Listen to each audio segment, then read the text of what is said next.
Ever since I was younger, I had a fascination with mysteries. The obscure, the unsolved, and the unknowable. From interesting to disturbing, harmless to dangerous. Join me as I uncover rabbit holes and track down information on a plethora of topics you may know little about. This is Atlas Investigates.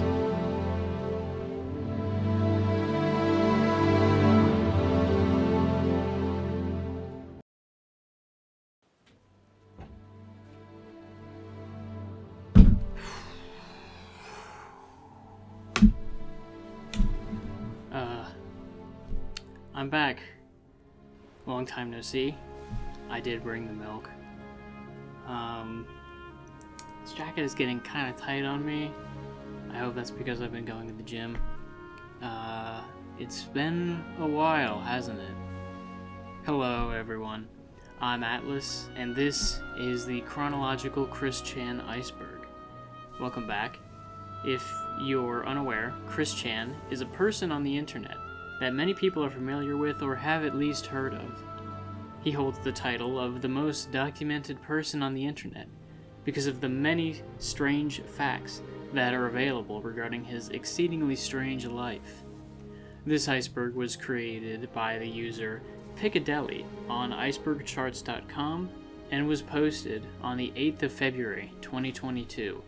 However, you won't be able to access the original iceberg anymore if you don't have it saved, because icebergcharts.com is now defunct. This is part 18 of this chronologically organized iceberg, and I encourage you to go to my channel and watch the first 17 parts if you haven't already.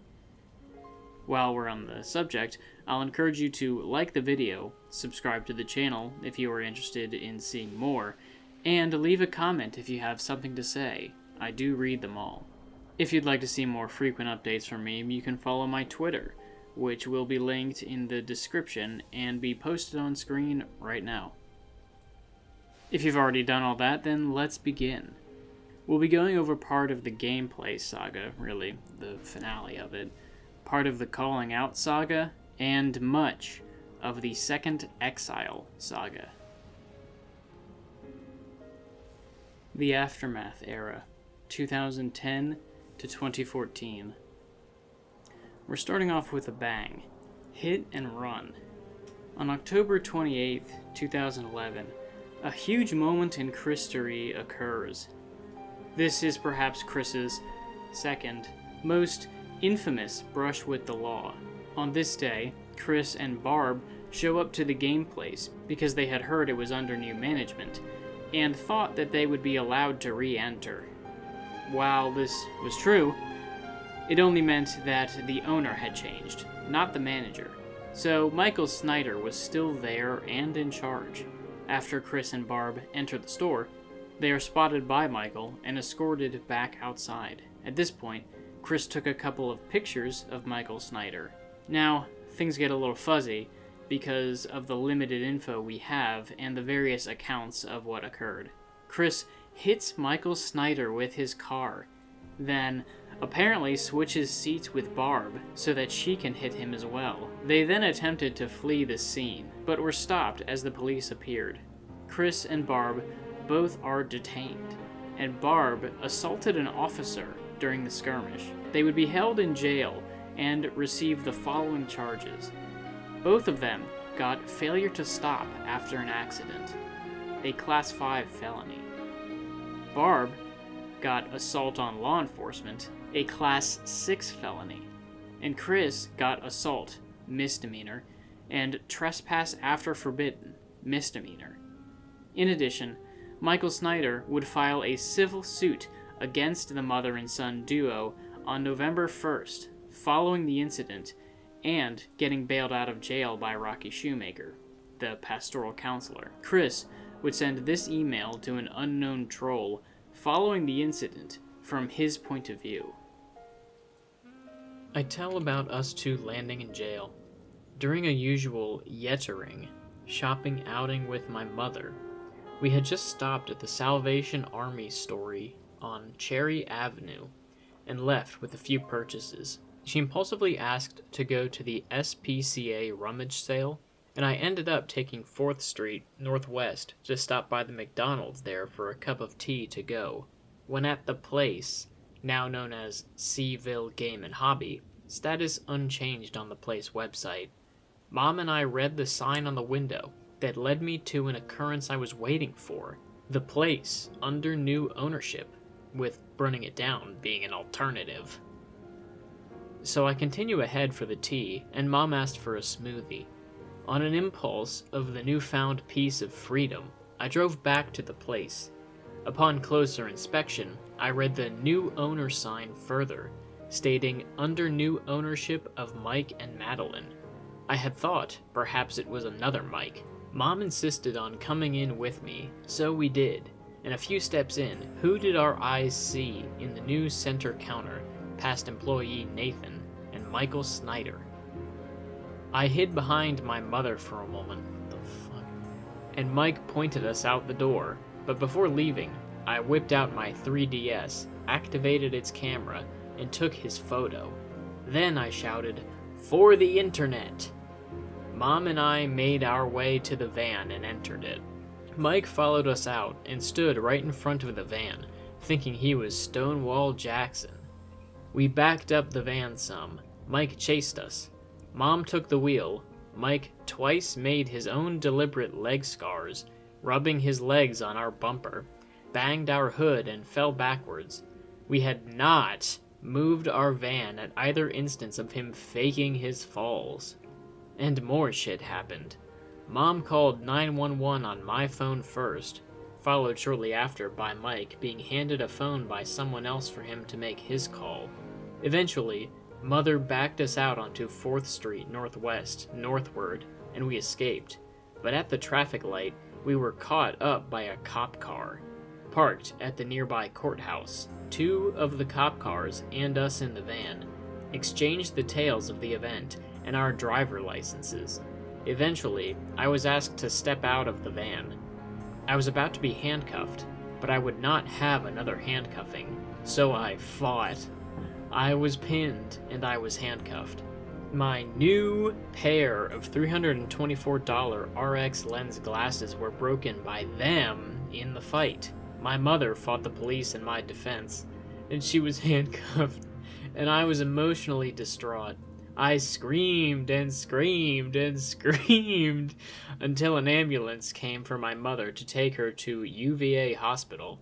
She was okay, but her blood pressure was high. I was driven to, entered and thrown into a cell block. At first for a while, I was as melodramatic and sane as Daria. Then I started going crazy. I shouted television talk and songs at random, took off my shirt due to the heat, pretended to be a genie with light brown hair for a while, and made an acquaintance with the stainless steel sink with a hex-shaped bowl. I prayed a lot to Jesus for my release and safe return home with my mother, and I banged the cell door with both my feet while lying on a folding mattress on the floor to get those bastards to let me see and talk to my mother. Eventually, my mother arrived, tried to post bail, but there were errors. Rocky was called to help us. Bless her and her husband so much. Then my mother was jumpsuited and jailed. I was too shortly before, and I was moved to 2 other cells. Only after seeing my mother in her suit pass by my second cell did I start to calm down. I was really worried about my mother and her health. She needed me, and I needed her. Eventually, in cell 3, I dozed off and slept for a few hours. I did not eat their food. I had never eaten prison food, and I was not going to start then. About 3 p.m. on the 29th, Mom and I were released, and Rocky and her husband drove us back to our van.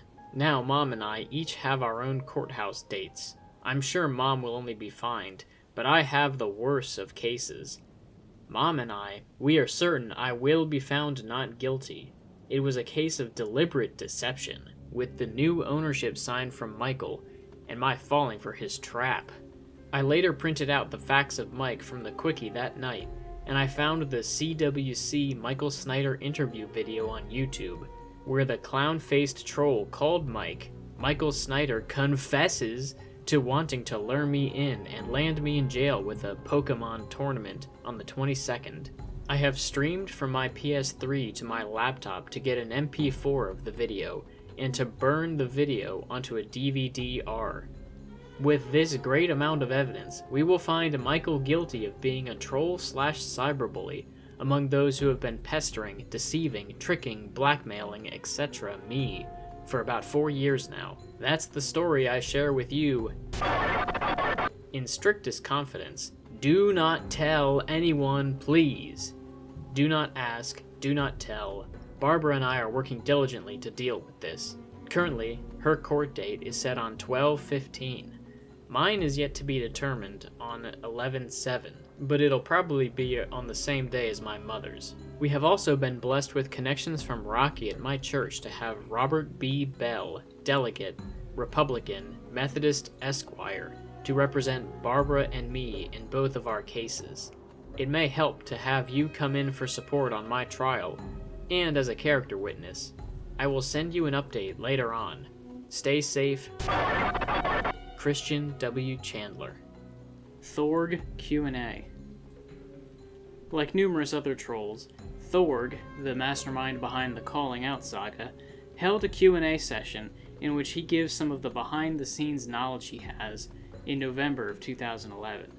I encourage you to check it out for yourself, but some notable highlights are: Thorg confirms that most of the organized trolling efforts have ceased, and several well-known trolls have stepped down, such as Clyde Cash and Jack Thaddeus. Thorg predicts that Chris will realize being a tomgirl is stupid and move on. He is, of course, correct, but in the worst way possible.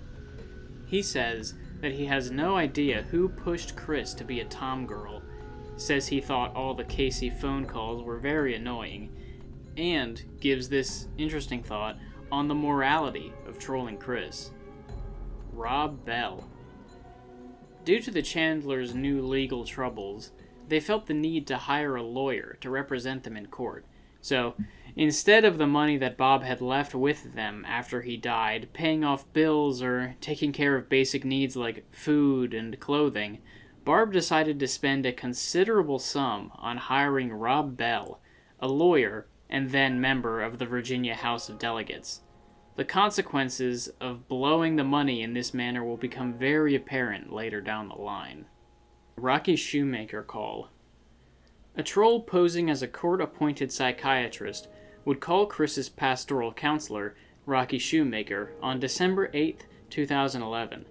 In this call, he would refer to himself as Dr. Perrin, and got Rocky to reveal a few bits of information, including some details about the bug infestation that led to Bob's hospitalization prior to his death. They are having an infestation problem in that home. Oh, really? And, yeah, and the health department has already visited there, and oh my goodness, it would probably not be a real wise place for you to go. Are they still living there, or have they taken up alternate accommodation? Because according to Mr. Bell and Christian, they were still living there. Yeah, they are still living there. With an infestation in Christian's condition? Mm-hmm. Well, that shouldn't be at all.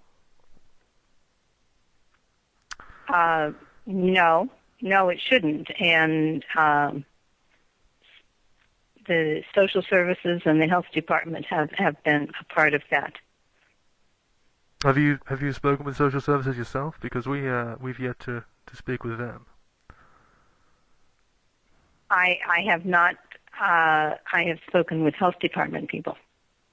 Yes, I understood that you were sort of a personal assistant almost, and as well as a counselor to Christian. You'd accompanied him to several things before. So yes, I have. Absolutely, and I will be very happy to assist in whatever way I can. I'm not happy to hear about this infestation problem, though, especially with Christian the way he is.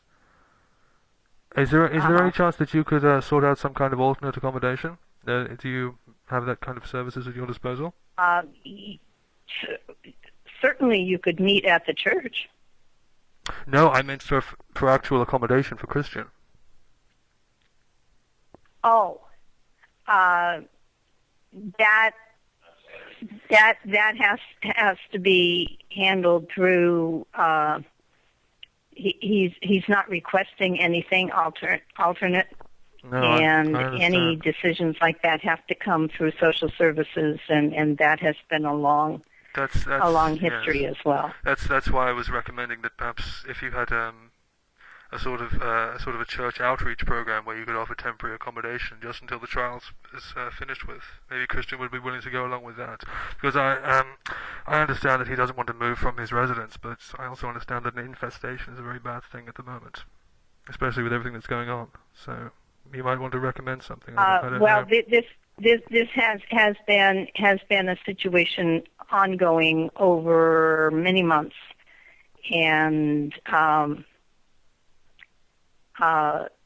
Christian seems to feel that he has stayed away from it, but that requires him to stay just in one room. The infestation. And health services have talked with the family.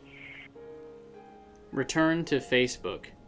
Chris set his Facebook profile to public on January 11th, 2012, and returns to form with this post about how he is still looking for a girlfriend. The more things change, the more they stay the same. He would go on to continue using Facebook as a means to vent to the internet. Throughout January, he would make several posts expressing that he was lonely, depressed, and missing his high school days. He also brings up his hatred of Michael Snyder and complains that he is still a virgin. Fatman Responds. On January 14th, the YouTuber known as Fatman, who Chris had accused of being Alec Benson Leary during the Calling Out saga, made a video response in which he calls Chris a dumbass and denies being Alec. Hi, folks. Fatman here again, and I just want to say that Christian Weston Chandler, or CWPC, or whatever his dumbass name is a dumbass, folks. And he's a dumbass because he thinks I stole some Sonichu shitty characters, or he thinks I'm Alec Benson Leary, but I ain't no Alec Benson Leary. My name's Christopher Paul Whitney, folks. I live in Rumpton, not San Antonio, Texas. This guy is such a fucking dumbass, folks, okay? And he's a dumbass, and I did not steal his Sonichu, and I am not Alec Benson Leary. I am Christopher Paul Whitney. So including Christian Weston Chandler is a dumbass, and he should stop being a fucking idiot. Until next time, Aussie. Bye now. Return to Fashion Square. On February 4th, Chris would write an account of his return to the Fashion Square Mall on his Facebook. Apparently, he'd read his horoscope, which indicated to him that he should resume his sweetheart search. So, he went to the mall with another sign. He took the opportunity to defame Michael Snyder and had a small confrontation with mall security. Here's the chain of posts in what I'm pretty sure is chronological order. Well, still an open question. Do I look attractive in my most current photograph, featured profile picture? During a time of which pacing with said sign stuck onto original DS played the role, I was considered crazy, but my actions were greatly misunderstood by the people. Soliciting? I had no understanding or awareness of that term until after I was handcuffed twice, recorded on file once. I had little respect to the jerk-ops in colors other than blue or black. After October 28, 2011, I have total disrespect and miscontent of the so-called officers of the badge. At the capital F Square Mall, population mild to medium. It really makes me feel so sad, lonely, and disappointed to feel so invisible in public.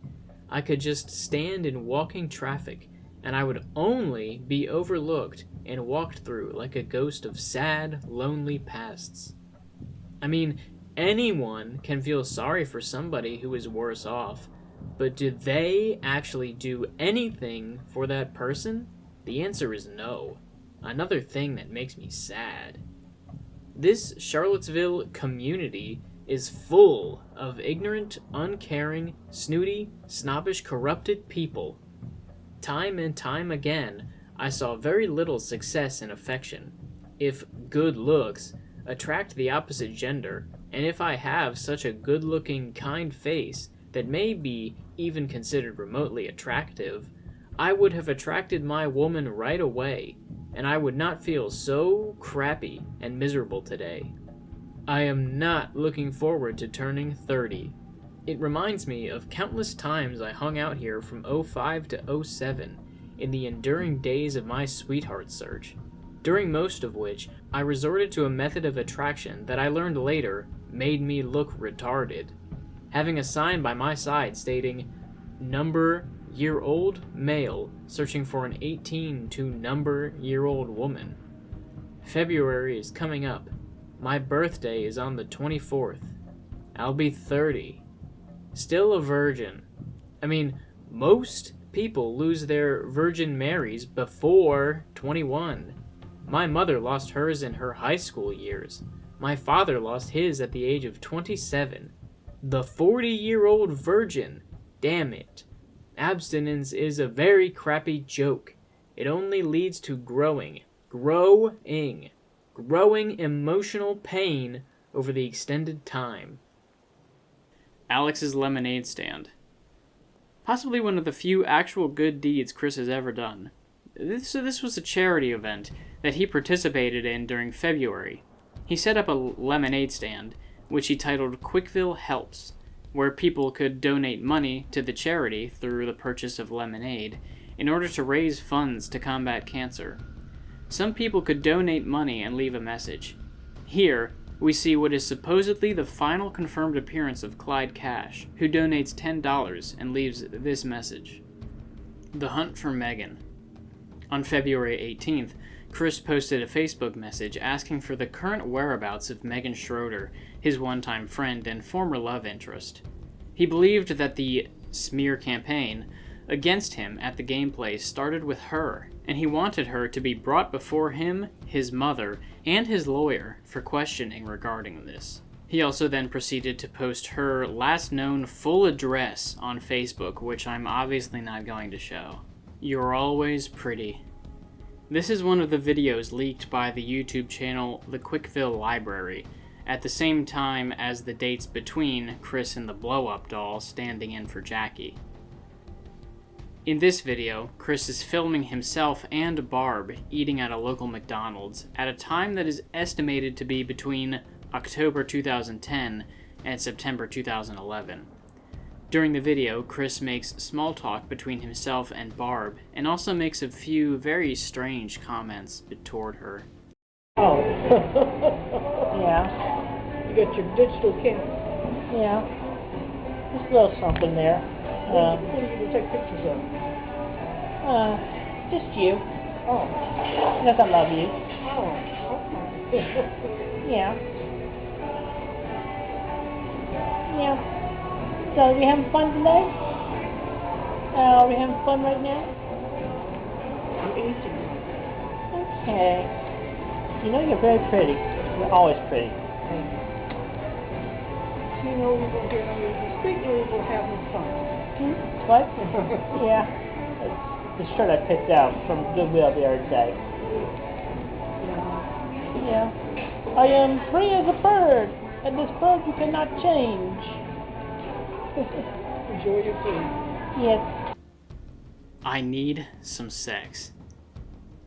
March 2012 would be a quiet month for Chris, on the whole, and not much of note occurs other than a few Facebook posts documenting his state of mind. The most notable of these was made on March 27th, which goes as follows. I need some sex.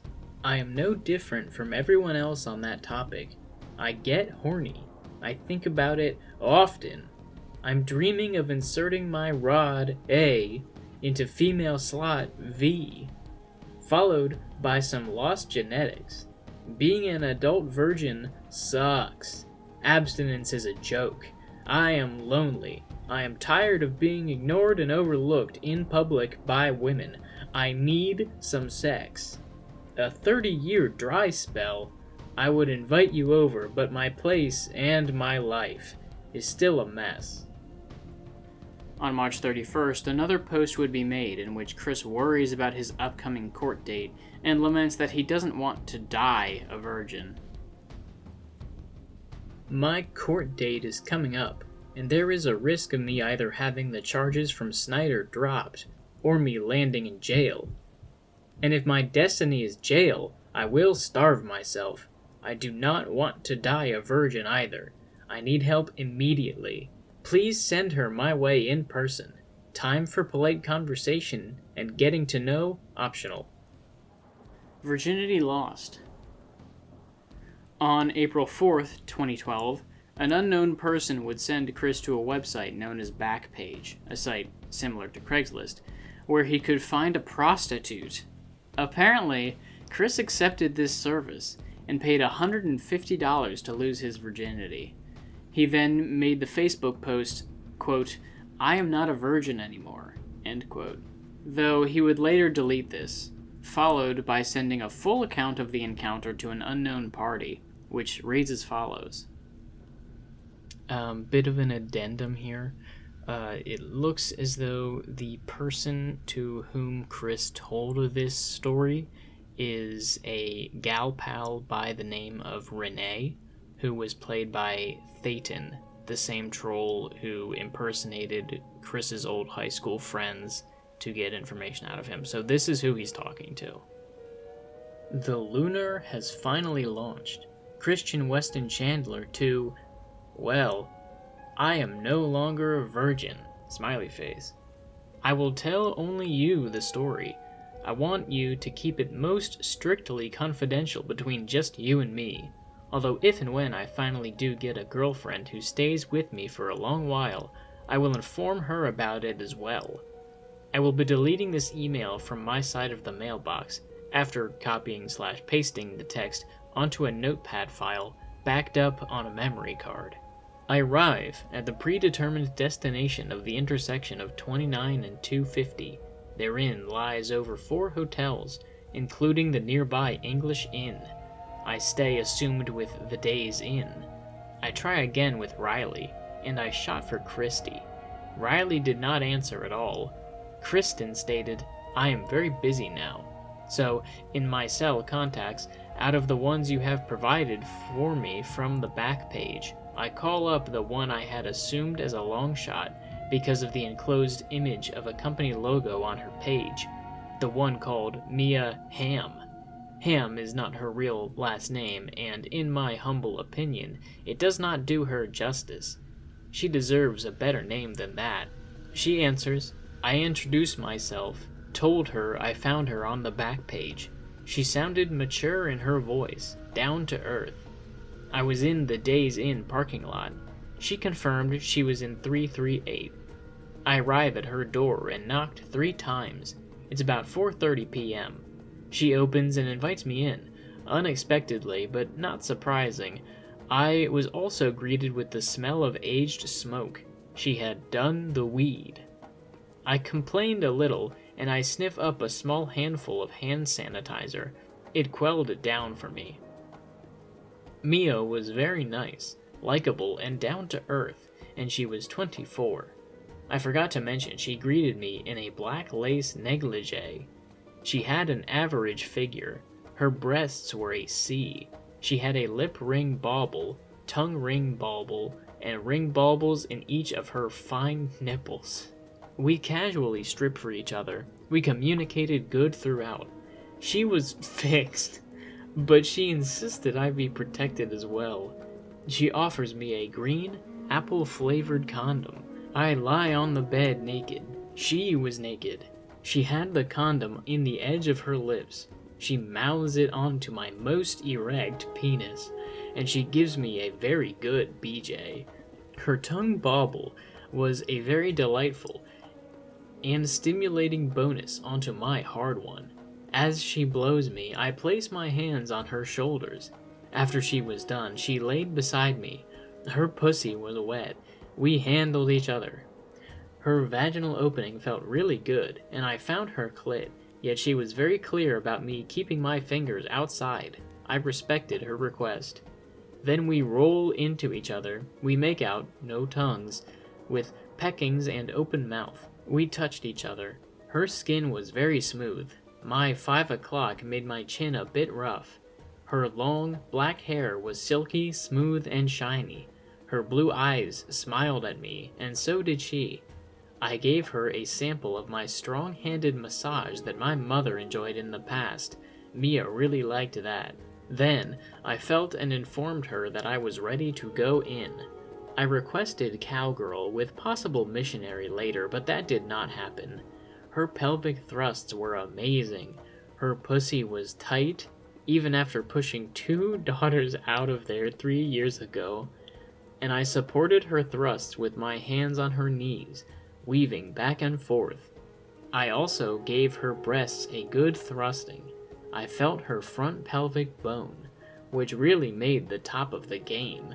She came and I came, but on my coming, it was only half felt, and the semen that was mostly inside, but a smidge on the outside of the condom, confirmed it.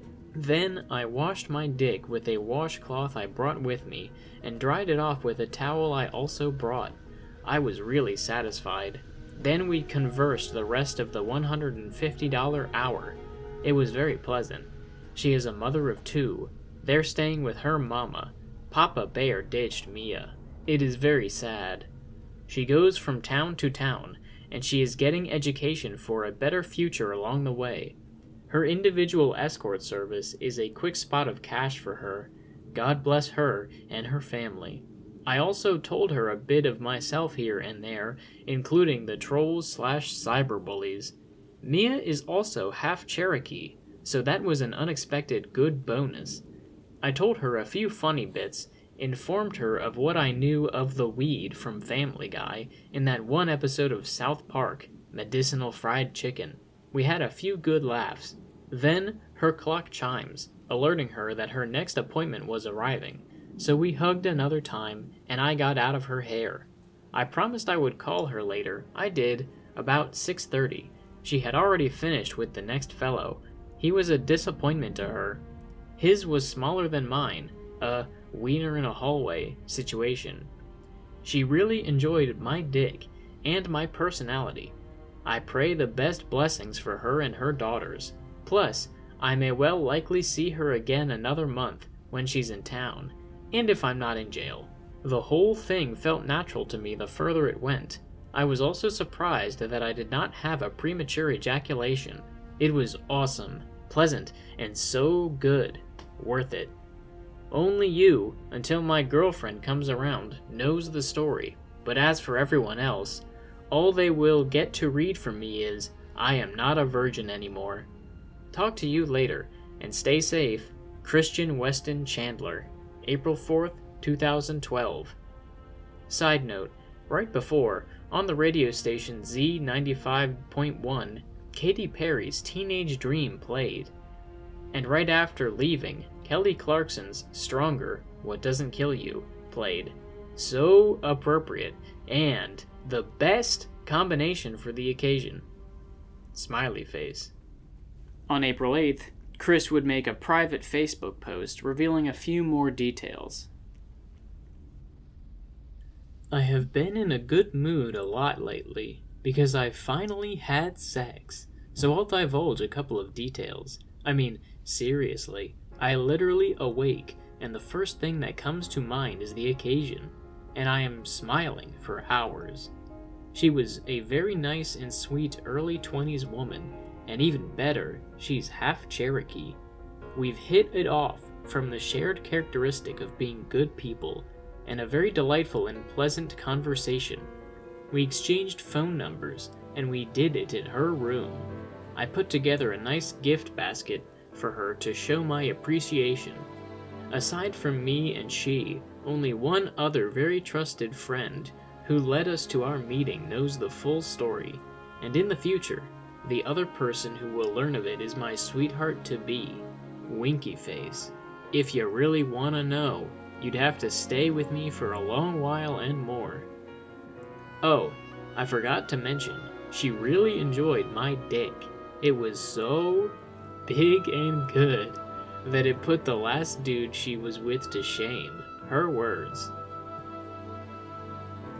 Based on messages Chris would exchange with trolls later, it would seem that he had multiple meetings with Mia Hamm for some time after this first encounter. Indictment.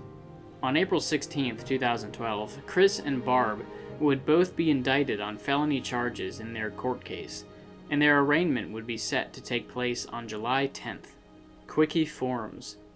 Chris would begin posting on the CWCki Forums, an offshoot section of the CWCki based around user discussion of Chris and his antics, later that month. Similar to his Jenkins Jinkies persona, he would use an assumed name and pretended to be a troll who had some sympathy for Chris. But his writing and attitude gave him away, and everyone quickly realized who he really was. Unfortunately, it seems that all his posts on the forums are lost.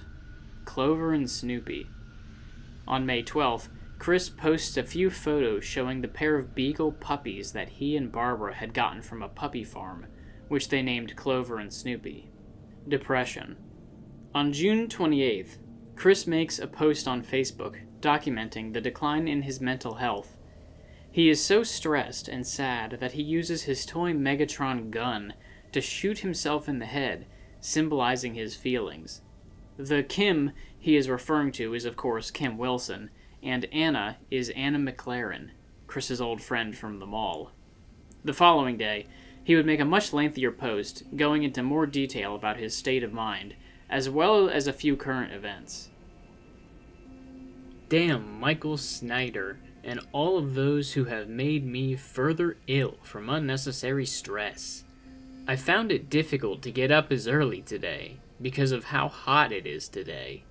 At least we have air conditioning here, and the dogs are being good. It's peaceful right now. But what really is depressing to me is a lot of things. On a normal day, at best currently, I go out for something to eat, get a long walk in, get time to myself to think and reflect, feel lonely and sad. But mostly, I am just an appreciated errand boy for my mother and our pets. I still find it very difficult to meet new people from my too great shyness and autism. I go online to kill time often, but I cannot meet new people because of the damn trolls and cyberbullies and all that socially discouraging shit. I am not making any too many new real female friends. No progress is made for me. Not much is really getting done for me. I am a mouse lost, with very little idea of a solid plan in this grand labyrinth of life. And even worse, I have been encountering people who started hating me in reference to the recent bans from those two McDonald's. That now makes 5 places I have been and am banned from around here, counting Fashion Square, damn that man a jerk, Piedmont, Virginia Community College, damn Mary Lee Walsh, and the place, children fucking damned Michael Snyder. I seriously have been publicly invisible for years. The damn trolling stupids have manipulated me, smeared my once good name through the worst mud, muck, and bodily fluids, mentally and emotionally raped me continuously, made the worst imaginable reputation of me on the internet, and relayed that into offline life in gossip, rumors, and presidentially grand fucked up campaigns. My mind is comparably as worse off as a terribly bad drug addict, constantly blank, irritable, untalkative, ignorant to most social cues, lost in life, Yada yada yada. Except I do not do any of those drugs or smoke. And I just do not understand most people and a lot of shit in life. Arraignment. The arraignment for Chris and Barb goes according to schedule on July 10th, 2012. The event is attended by 2 members of the CWCki Forums, codenamed Cyan and Indigo, who watch the proceedings. In addition to both Chandlers, the arraignment is attended by their lawyer, Rob Bell, and Chris's pastoral counselor, Rocky Shoemaker. The result of the court date is that both Chandlers are assigned community service and probation, and Chris is required to get a psychological evaluation. Failure to comply with any of this would result in jail time. Here is a recounting of the event as written by the 2 attending trolls. I'm gonna be nice and give you guys a darker color for this wall of text. Sorry for taking so long. YouTube was being autistic and couldn't get a minute-long video uploaded very quickly. First, I'd like to prove we were there. The video isn't that exciting, just a newspaper with the date, the courthouse, and a little greeting for you guys. We are keeping ourselves anonymous. I know some of you somehow came under the impression that the video might be of Chris or the trial. Sorry. Between being called a troll and an attention whore, I really just don't feel like getting arrested for you guys. Anyways, our little drive-by video. No, the driver isn't holding the camera, we aren't Chris. Better detail of the newspaper. My camera's shitty, and it made the date fuzzy.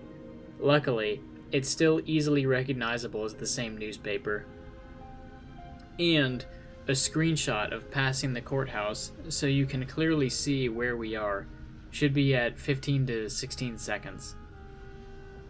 The trial. It was quite unlike what the majority speculated. There were some humorous moments. Chris got to speak, and both he and Barbara pleaded guilty. Barbara was the first to go.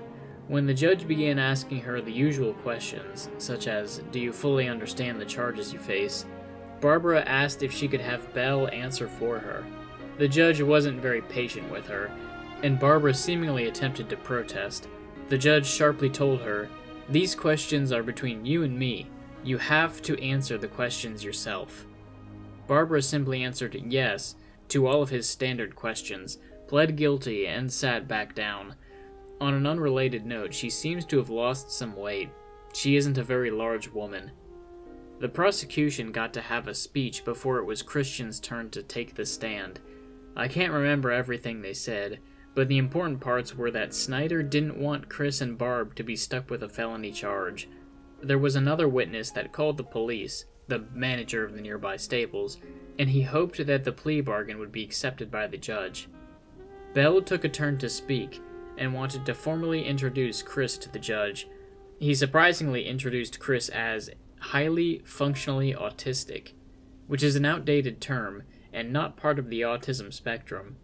He also briefly told the judge about Chris and Barbara's lives, and tried to explain the situation with the gameplays from the Chandler's perspective. At one point, he called Chris an adult autistic child, which Chris scowled at. He also made note that if the plea bargain was accepted, Chris would be assimilated into the world, taught how to contribute to society, and would get psychiatric evaluations and treatment. Chris mumbled something and seemed really distressed by all of this. When Chris was brought to the stand, he stress-sighed first thing. He then repeated his mother's earlier question, in hopes to get Belle to speak for him. The judge shot him down the same way he did his mother and proceeded to ask the questions. This is where things got amusing. Is your full name Christian Weston Chandler? Yes, but my birth name is Christopher Weston Chandler. Now it's Christian. So your full name is Christopher Weston Chandler. No, my name is Christian. My birth name was Christopher, but we changed it years ago. Do you understand that you are to be charged the court fees should you accept the plea bargain? Yes, my mother will be taking care of that. Do you understand that you are to pay Michael John Snyder for his medical expenses? Yes, but I don't think that thieving liar deserves a red cent. The judge dismissed this. And finally, when asked if he willingly pleaded guilty and was his own conscious choice, Chris hesitated for a good 5 seconds. Yes. There was more discussion from both Bell and the prosecution, mostly trying to convince the judge to accept the guilty plea. The judge did, and Barbara Chandler and Kristen Chandler were both found guilty of fail to stop at the scene of an accident, and Barbara was charged with assault on an officer. Barbara was sentenced with community service and 2 years of probation, and Chris was sentenced with community service, 1 year of probation, and must comply with all psychiatric treatment and evaluation. If he fails to do so, he faces jail time.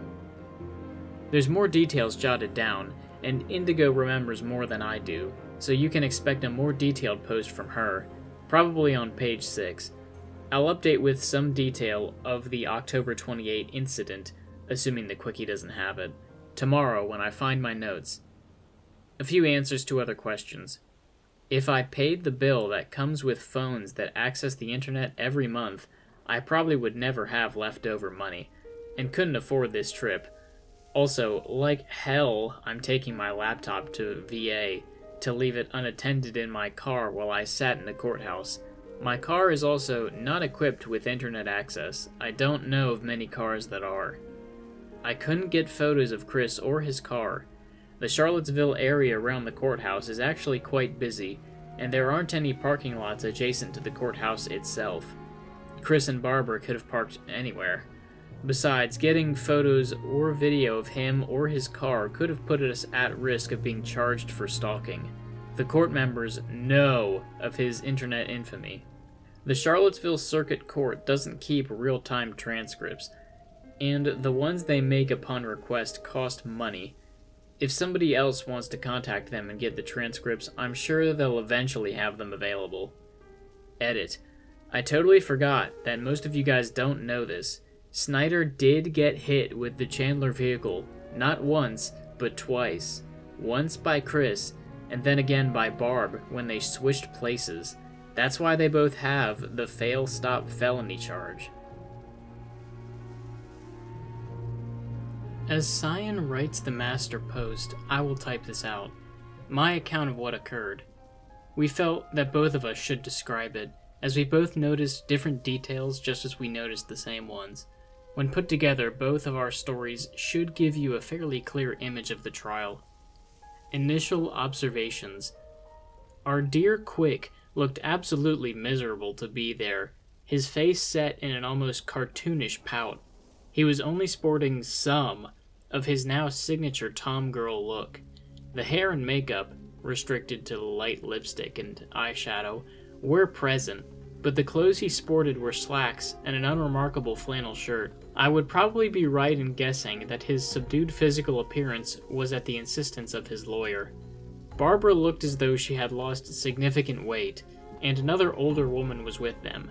It's been confirmed that she's Rocky. The pleas. This may surprise you, but Barbara and Chris did the smart thing for once and pleaded guilty. But that's not quite all. Their lawyer explained that while they were choosing this course of action, they maintained that their version of events, their true and honest account of what occurred between themselves and Mr. Snyder, is the accurate story. In other words, we're guilty, but not really, LOL. The judge has the option of denying this type of plea bargaining based on what occurs next. Keep this in mind. Barbara's turn. This portion was mostly unworthy of note, aside from Barbara nearly getting uppity at the start. She calmed down pretty quickly, though, and conducted herself rather politely through the judge's questions. Meanwhile, Chris was busy completely disassociating himself from the situation. He fiddled around with his sunglasses, making a few noises when they collided with the table every now and then, played with his ring, and didn't seem like he was paying much attention to dialogue he probably ought to be listening to. Chris's turn. Before Chris had his turn to speak, their lawyer stepped in to provide context to Chris's situation. It's all stuff we've heard before, though there were a couple of quotes worth noting. He used high-functioning autistic to describe Chris, most likely at Chris's request. This is no longer used as any sort of technical term, so it sounded rather silly coming from a professional lawyer.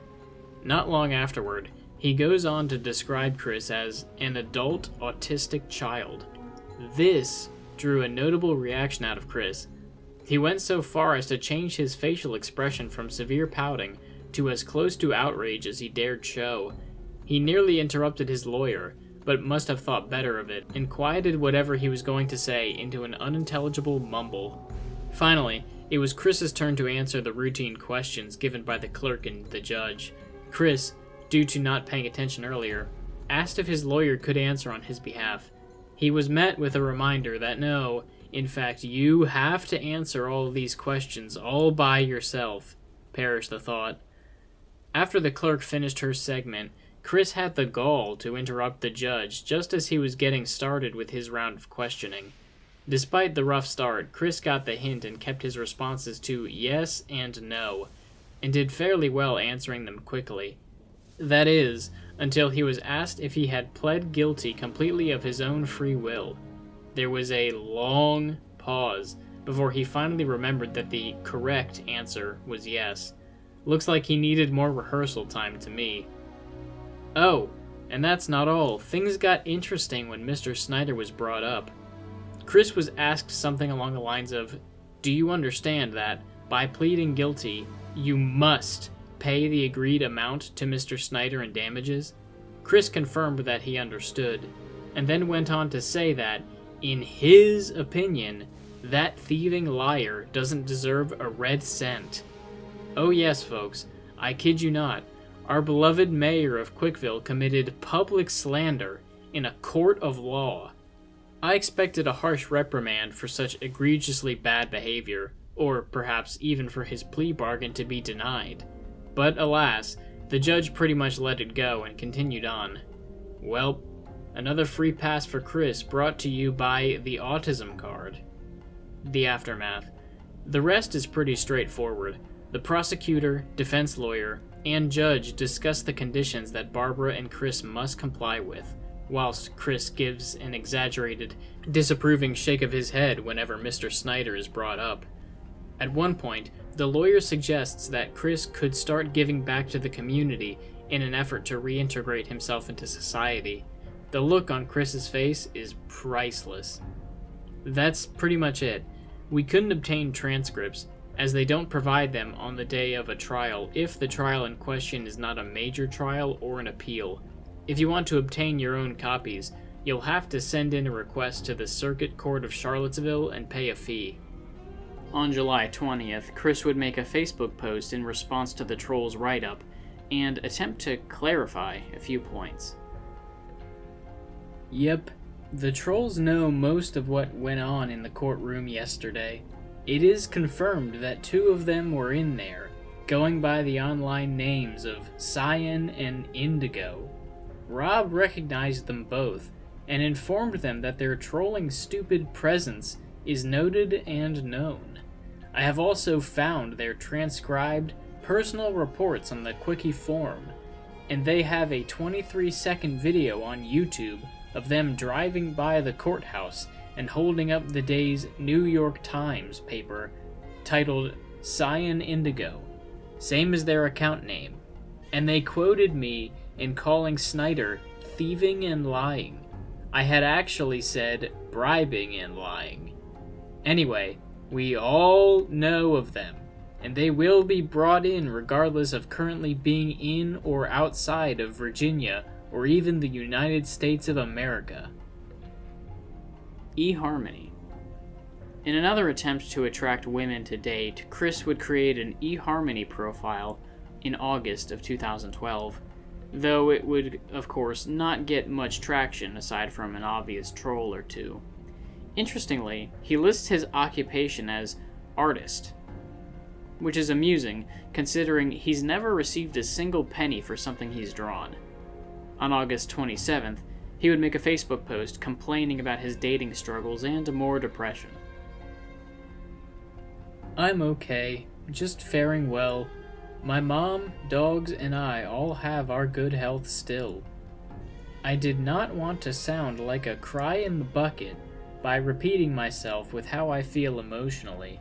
I am still feeling low. I am unable to get out of the house, aside from bringing home food and running errands. I have my responsibilities. I am never going to run away or deny it. But the multiple stress inputs, past and present, seriously get to me emotionally and mentally.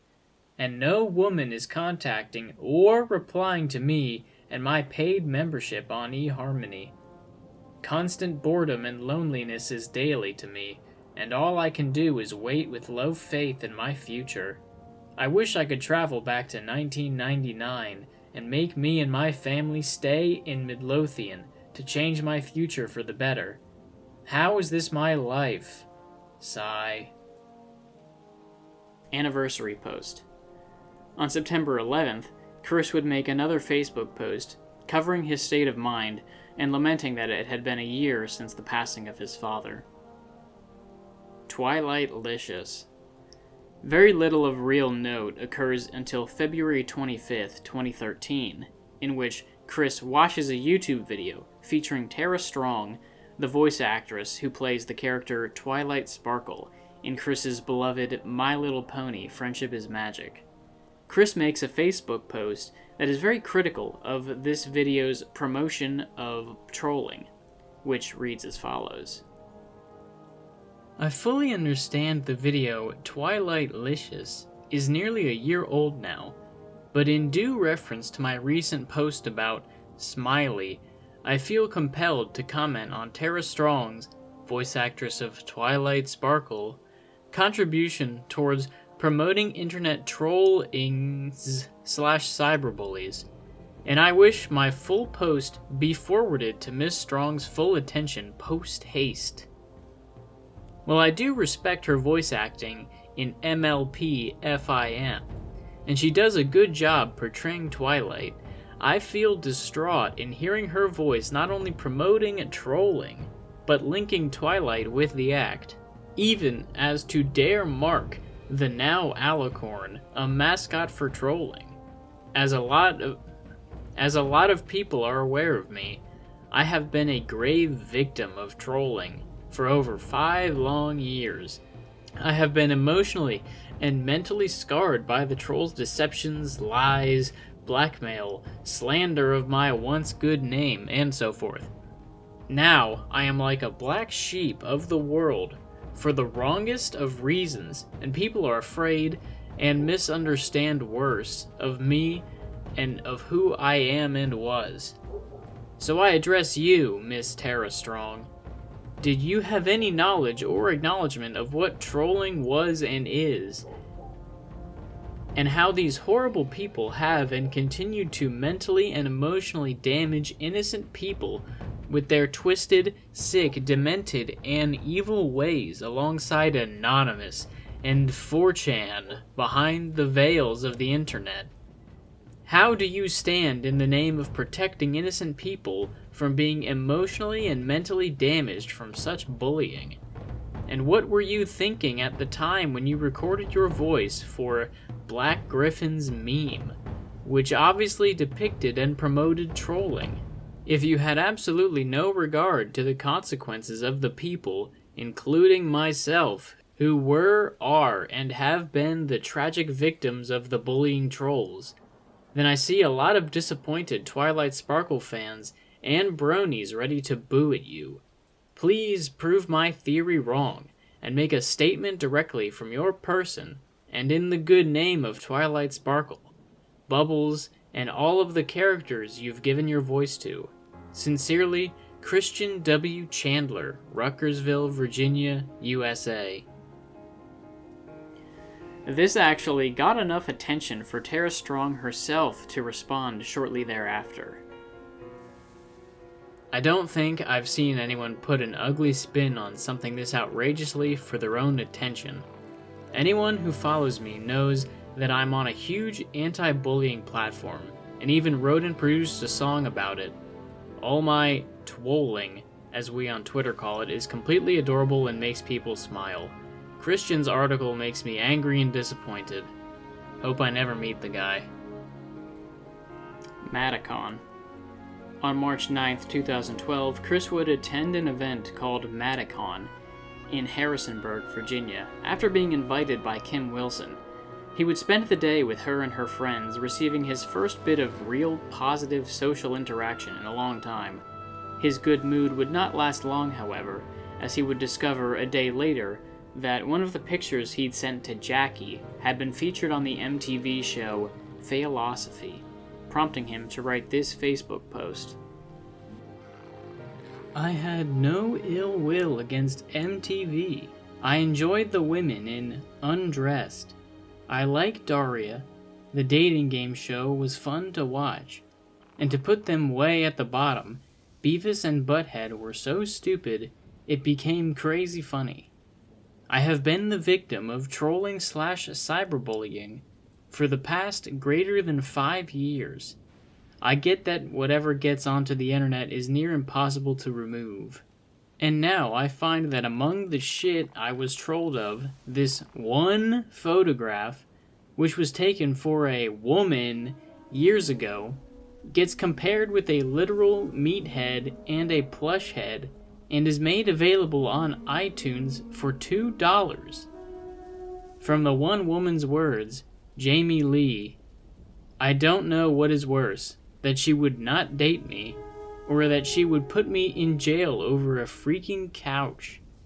Lee, my once good name, was actually jailed because of the setups those anonymous, lol-z, shit-faced trolls.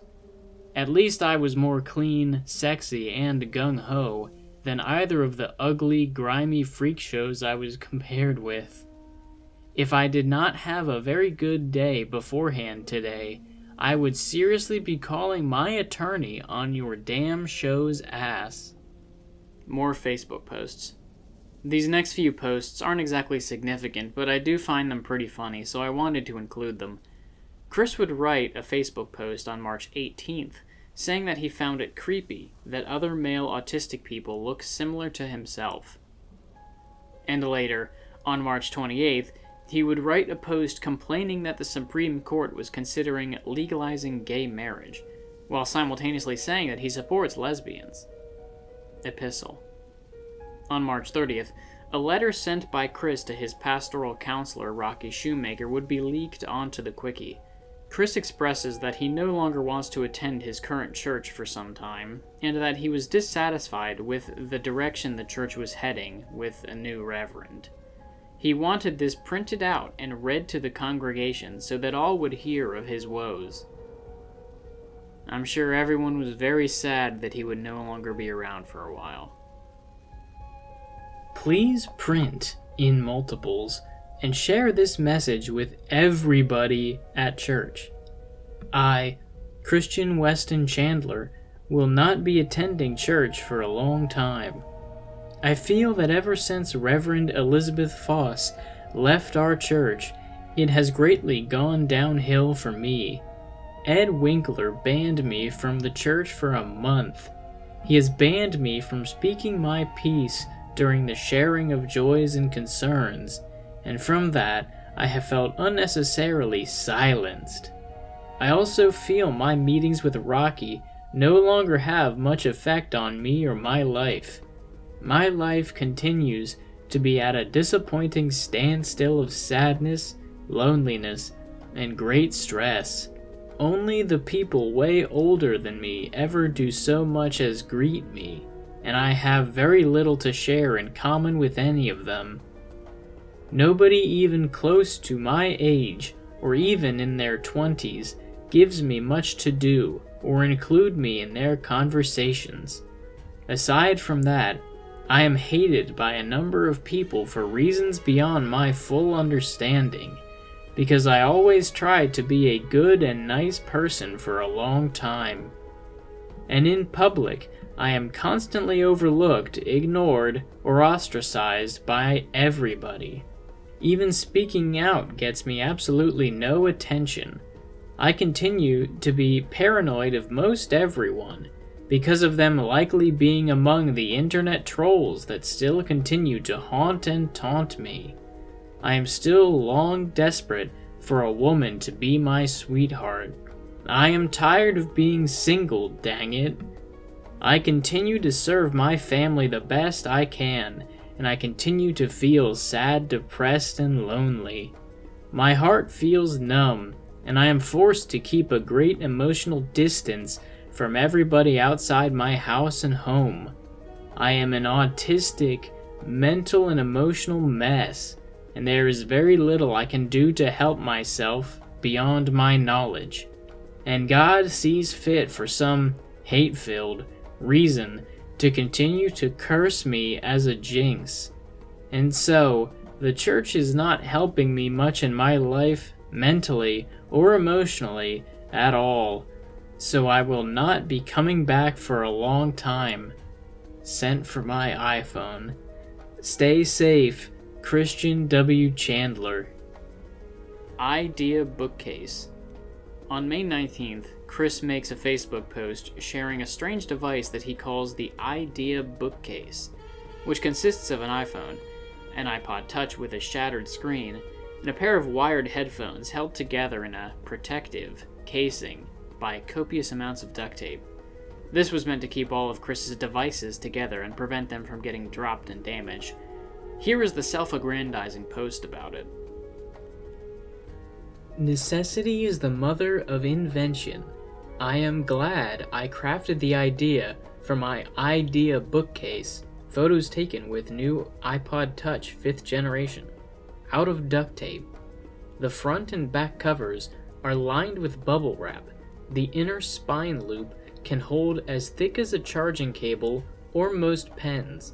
There are holes for the cameras to see through very well, and the corner holders are very successful in holding most iOS pod/phone devices. And there is also the Velcro clasp. iPhone, 8 GB, for calls, business, and internet. iPod, 32 GB, for entertainment with videos, music, and all. I keep it safe, with the lanyard strap and tucked in my bosom. Painting a tree. On May 23rd, Chris would reappear on the CWCki Forums under the username paintingatree, and make the following post advocating for the destruction of the CWCki. The user he is replying to is Marvin, one of the more active members of the private villa of corrupted citizens. He also happened to be the person who dressed up in a pickle suit and crashed Chris's date with Emily back in 2009. Message for John Kyle. Chris makes his long-awaited return to video on June 22nd, 2013.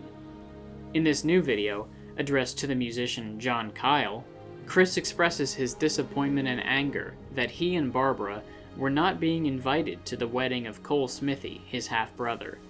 It should be noted that this was recorded a whole 3 months after the wedding. Chris had only just found out it had taken place. Hello, John Kyle. This is Christian Weston Chandler, Joseph Cole Smithy's half-brother. We share the same mother, Barbara Ann Weston Chandler. I understand that you have performed recently at his wedding a few months ago. I have just learned this. Yeah, so he finally got married. Whoop-de-doo for him. Oh, and thank him for the invitation that we never received. We would have RSVP'd sooner and actually come to the wedding had he actually invited me and our mother. Anyway, I am sending you this video response because I wish to inquire about his current address so that my mother and I can at least be able to write to him personally, because she does miss him very much. I've tried time and again to contact him and get in touch with him, and my mother talked to him. He never responds. Never responds. He should love his mother. She misses him. Nearly 72 years old. She does not need to be treated like a piece of dirt. She is a lot better than that. Regardless of what anybody has lied to Cole about. Everything he heard from anybody outside the house, even Jerry, his father-in-law, or Jack, I think, was the name of his real father. They all lie to him about about the kind of person Barbara Ann is and was. So at least have the common decency to reply to us, brother. It's been, like, what, over a decade since the final ever family reunion in Red Oak? Everybody hates us there now since Karina died. Anyway, if you know his address, John, please relay it to me, and you may share this video with Cole as well next time you talk to him. Thank you, and have a good day. Brassieres for males. On August 20th, 2013, Chris started a Facebook community page called Brassieres for Males in an attempt to popularize his own habit of wearing bras. His reasoning, as detailed on the page's About section, is as follows. Welcome to Brassieres for Men, a support page for those who believe it should be proper and accepted for men to wear sports bras. Brassieres for Men is a page which supports making it more proper and accepted for males of all ages and body types to wear sports bras. We would also like to see male characters on cable and public television wearing bras as a way to express identity or modesty. Brassieres for Men believes that men face an unfair stigma when they choose to wear a brassiere or a similar piece of clothing. Bras can benefit men/males in several ways. Sports bras prevent the chafing commonly experienced by joggers. Bras can provide support and relief for the wearer's chest and back. Some conditions cause males to develop larger breasts, which is often a cause of embarrassment. Bras designed for males, or sports bras in the appropriate size, can flatten or lessen the appearance of male breasts and help the wearer feel more confident. Many males wear undershirts to accomplish this purpose, often with suboptimal results. Some males enjoy wearing brassieres as an expression of gender or sexual identity. Though this is a valid use, it is not the focus of this page. Anyone who wants to wear a bra for whatever reason should be free to do so. Show your support by liking this page and wearing a sports bra.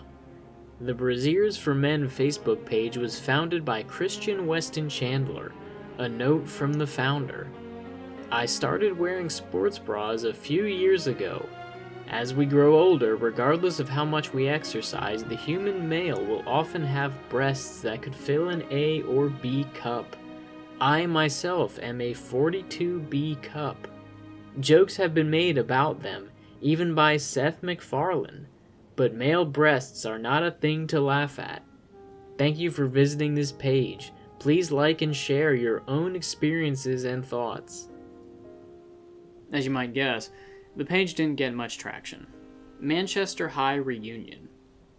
Caught in a bout of nostalgia, Chris had been attempting to reconnect with some of his old high school friends via Facebook over the past month or so, and on September 1st, 2013, would post about attempting to put together a class reunion for the Manchester High School class of 2000 for 2015. He urges any former classmates to add him on Facebook and to pass along their contact information to either himself or the former class president. Quick's Hallmark Negative Life Events. This is a Facebook post Chris would make on September 3rd, detailing all his most negative interactions and explaining how each one of them messed up his life. Quick's Hallmark Negative Life Events. After listing them, it was most definitely Megan Schroeder, Michael Snyder, and Mary Lee Walsh, and the countless unidentifiable trolls and jerk-ops who have seriously hurt me towards the point of the near easily stressed out, blood pressure sensitive, emotionally and mentally scarred type of alternate person who I am not at normal, calm, or sound mind. Hallmark emotional, hurtful moments of my life. Roche, woman, Resided in Yellow House on Westwood Drive in Green Leah's subdivision in Rutgersville, Virginia.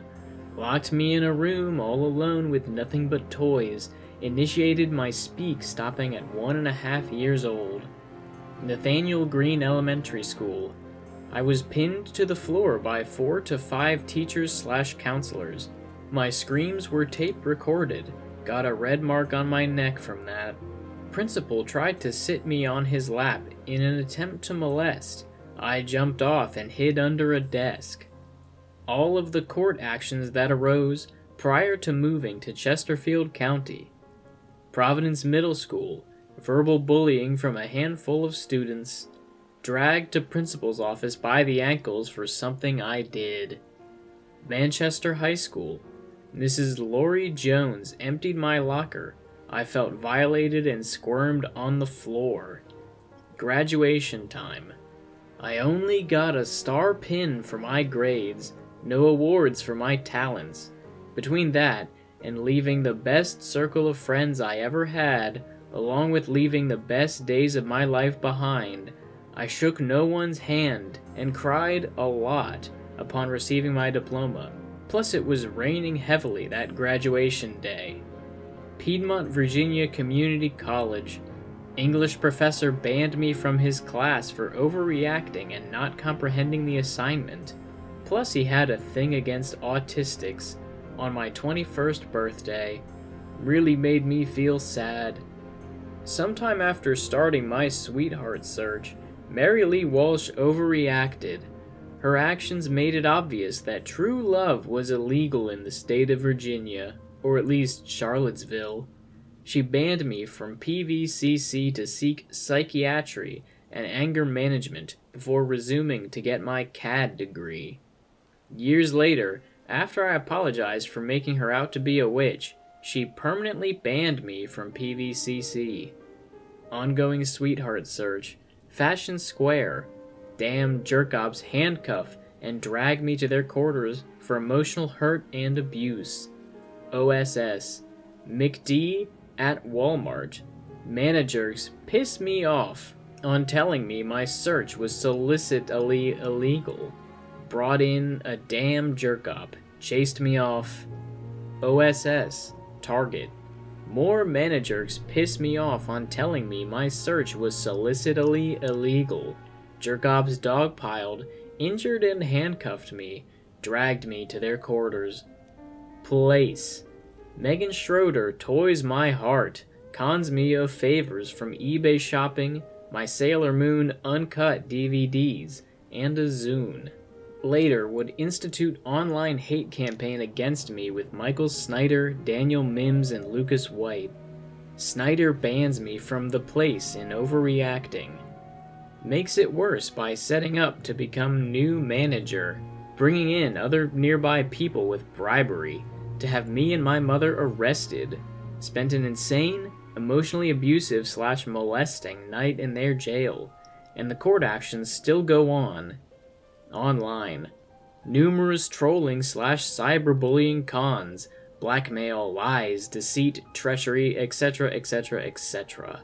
Tugging my heartstrings to breaking points with theoretical girlfriends. Last court date, for now. Chris's last court date for running over Michael Snyder with his car would be held on September 5th, and he'd then write a Facebook update about the situation.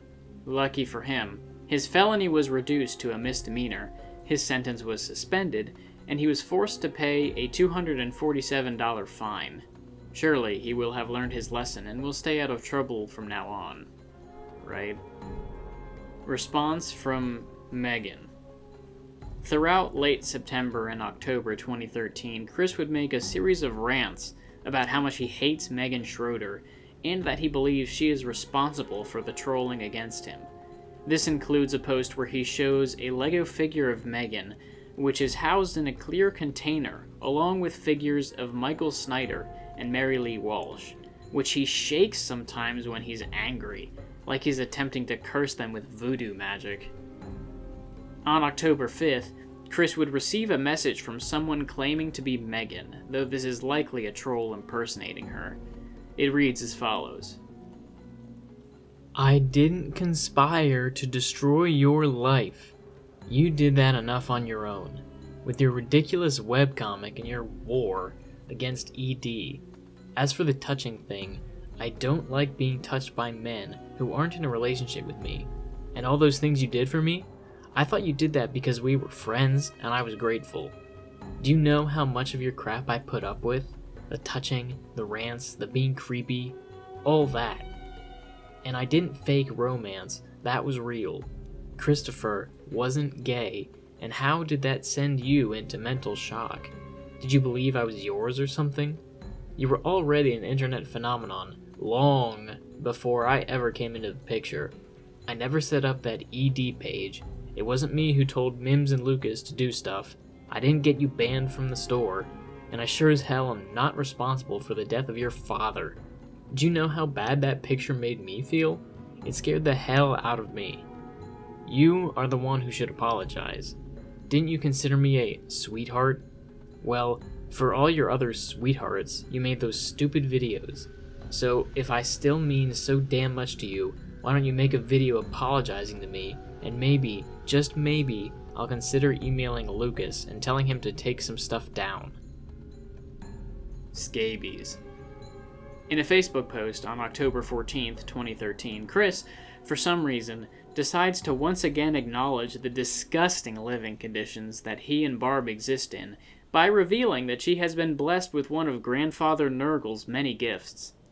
Here's what he has to say. 2 things. 1, my jaw started squeaking an airy jig when I chew food. Internet search finds me with a TSJ disorder. My mother stresses me with her continuous rants about her damn miniature scabie flies, her suffering, the low finances here, and shit. It is no wonder I ended up with jaw clenching towards TSJD. Second, I am considering online meeting women, and right now, I need a hero of a woman to get me out of this mental hellhole of a fate I am forced to live at home. Blessing count, roof over my head, compassionate, sweet beagle dogs, hobby pursuit, what not. My mother and the trolls and God are all giving me grief and stress. My mother is a good person, but when she goes on and on and on about the bad news, rearranges things, yelling at me, talking down to me, I feel bothered. Some woman, please help me. Frowny face. Feeling stressed.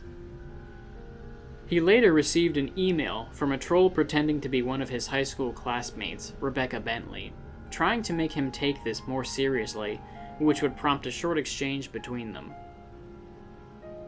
Hi Christian, I saw your recent Facebook post about scabies, and I decided to email you because I don't feel comfortable about talking about personal stuff on Facebook. Scabies, if left untreated, can be very serious business. It can spread to you, even your dogs. If your dogs end up getting scabies, it could cost you hundreds of dollars to get them treated at the vet. I am especially concerned about your mom. Older folks can be especially susceptible to secondary infections caused by the open sores made in the skin by the mites. You need to go and see a doctor as soon as possible. If you catch this early enough, the treatment is fairly simple. You're going to have to do some work, though, to make sure you remove all traces of the mites from your home. An infected person can transmit scabies indirectly by shedding mites that can contaminate clothing, bedding, and furniture. After you've been to the doctor, you're going to need to thoroughly clean your house. You'll have to wash all of your clothing and bedding in very hot water as well. The furniture is going to be harder. Your best bet there may be to hire a professional exterminator. Some people say that those portable steam cleaners work well too, killing the mites in their eggs. That might be another option for you, depending on how bad your situation is. Please, don't ignore this. If you get this treated quickly, you'll be back to normal in almost no time. If you wait for treatment, things could get a lot worse. Your health insurance should cover any treatment you need. Here's an article from the CDC about scabies. You might want to read it. CDC Scabies info. Please take care of yourself, Rebecca. Thank you for your concerns, Rebecca. The miniature flies have been bothering my mother for over 2 or 3 years now. She has been managing well in their removal with many methods, including the suggestions you have recently made, yet she already long had thought of the same ideas, including freezing them with ice packs and frozen peas. Her suffering from countless hours of picking and treating is mainly one thing that her going on and on and on about is bothering me a lot. Fortunately, she is starting to feel good, and the miniature flies are finally becoming past tense, as she is feeling the pain and bites less often. She has talked to a number of doctors about those damn bugs as well. They are mostly dumbfounded. My doctor confirms my TMJ problem, encourages jaw exercises, Tylenol usage, and the tongue-on-mouth roof idea Carla had. It should resolve itself soon. As for my history of online dating, it has often resolved badly for me. I ended up unknowingly dating fakes often. Damn internet trolls and cyberbullies. One was a girl in Australia. Another was living in a house in Cleveland, Ohio. Actually drove there myself, run down, high-crime looking city. The house at the provided address did not fare any better, occupied by an elderly black woman. And there were at least 5 more fakers in the list as well. My 2 more successful relationships post-MHS graduation were a lot better, but one turned on me, and the other caught the troll's attention and dumped me after being bothered. Plus, she didn't fancy my fantasy of moving the relationship forward from friendship. Groan and sigh. How about you? What's your story? Seeing anyone? Single? I understand you're in New York.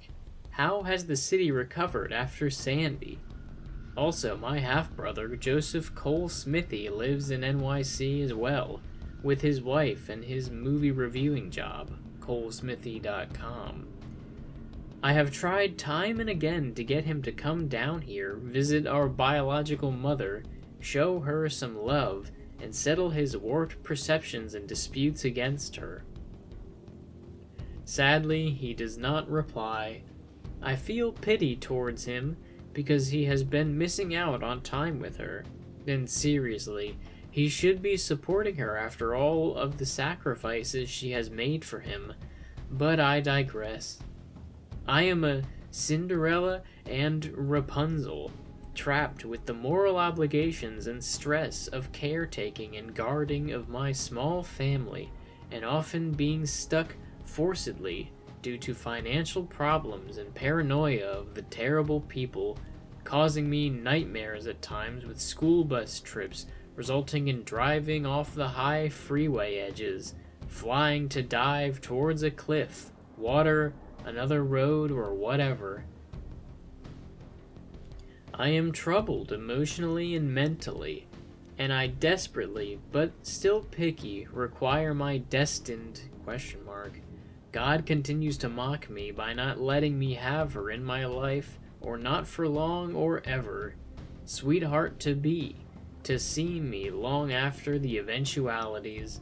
And if I don't find her soon, I may well be one of those worthless, lack of purpose, premature death cases. It really taunts and hurts me. I just do what I am able to help me and my mother get by one day at a time. Sent for my iPhone. Stay safe. Christian W. Chandler. Hi, Christian. I'm a little confused about the miniature flies you mentioned. I thought you were talking about scabies. They're mites, not flies. Did you check out the link to the CDC article I sent you? It has a lot of good information. I'm not sure how you would kill either flies or mites with ice packs or frozen peas. The only real reliable way to get rid of those kinds of pests is to hire an exterminator, which, unfortunately, can be very expensive. Please have your mom be careful with the picking. This is what I was talking about in my other email. If she has any open sores, she may be susceptible to infection. This could create a serious health problem. The doctors you mentioned wouldn't be able to do anything about getting rid of the source of the bugs, but I'm surprised that they weren't able to prescribe a medicated cream or powder that would help with the bites. I don't want to intrude on your personal business, but have you tried communicating with your brother recently? Perhaps if you explained to him what was going on in your life, especially regarding the health of your mother, he might soften up a bit. From the sound of it, you two really do need to talk more. Why is he distancing himself from you? Did you or your mother have a falling out with him at some point? If that's the case, I hope you find some way to work out your differences with each other. Family needs to stick together, especially during difficult times. My relationship situation is, to say the least, complicated. It's something I may share with you at another time. I'm sorry to hear about your awful experiences with online dating. Maybe you should try my idea with the taking the dogs for a walk.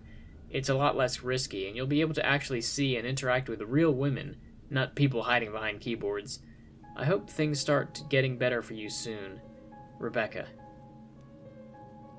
She has a prescribed ointment, and she has been using it with band-aids. I prefer to not really get into the specifics of the bugs. It has been bothering me about as much as it has bothered her. She knows a lot more about them than even the internet could offer. She could write a book. As for Cole, the problems lie between him and our mother, Barbara Ann Weston Chandler.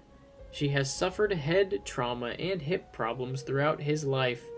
He was often misinformed about her by his bio father, his stepfather / her ex-husband before mine, her siblings, cousins, and others in Red Oak, Virginia, their hometown. It started when she decided to set off on her own, sometime after the passing of her daddy, in search for romance and her future. Her mama disowned her. Lies had been stewed in her absence, being a woman of the night, filthy, horrible, etc. All lies and deceit. She is the opposite of what hate they filled Cole's head with. I have no confirmed or direct contact with him in New York. He doesn't respond to email, Twitter feed, Facebook, YouTube, etc. either, so I am most unable to reach him at all. He is over 50 now, and probably doesn't want to have a look in the mere metaphor with his own mother, doesn't want to own up to repaying her for bringing him up the best she could, or Lord knows what else goes on through his head. It is a crying shame. Sent from my iPhone. Stay safe, Christian W. Chandler. Absolutely disgusting stuff. Quick Lego Manchester High School, October 18th, 2013. Chris finally posts another video on October 18th, in which he shows off a Lego version of his high school that he made, complete with figures representing himself and his gal pals, as well as a few fictional characters.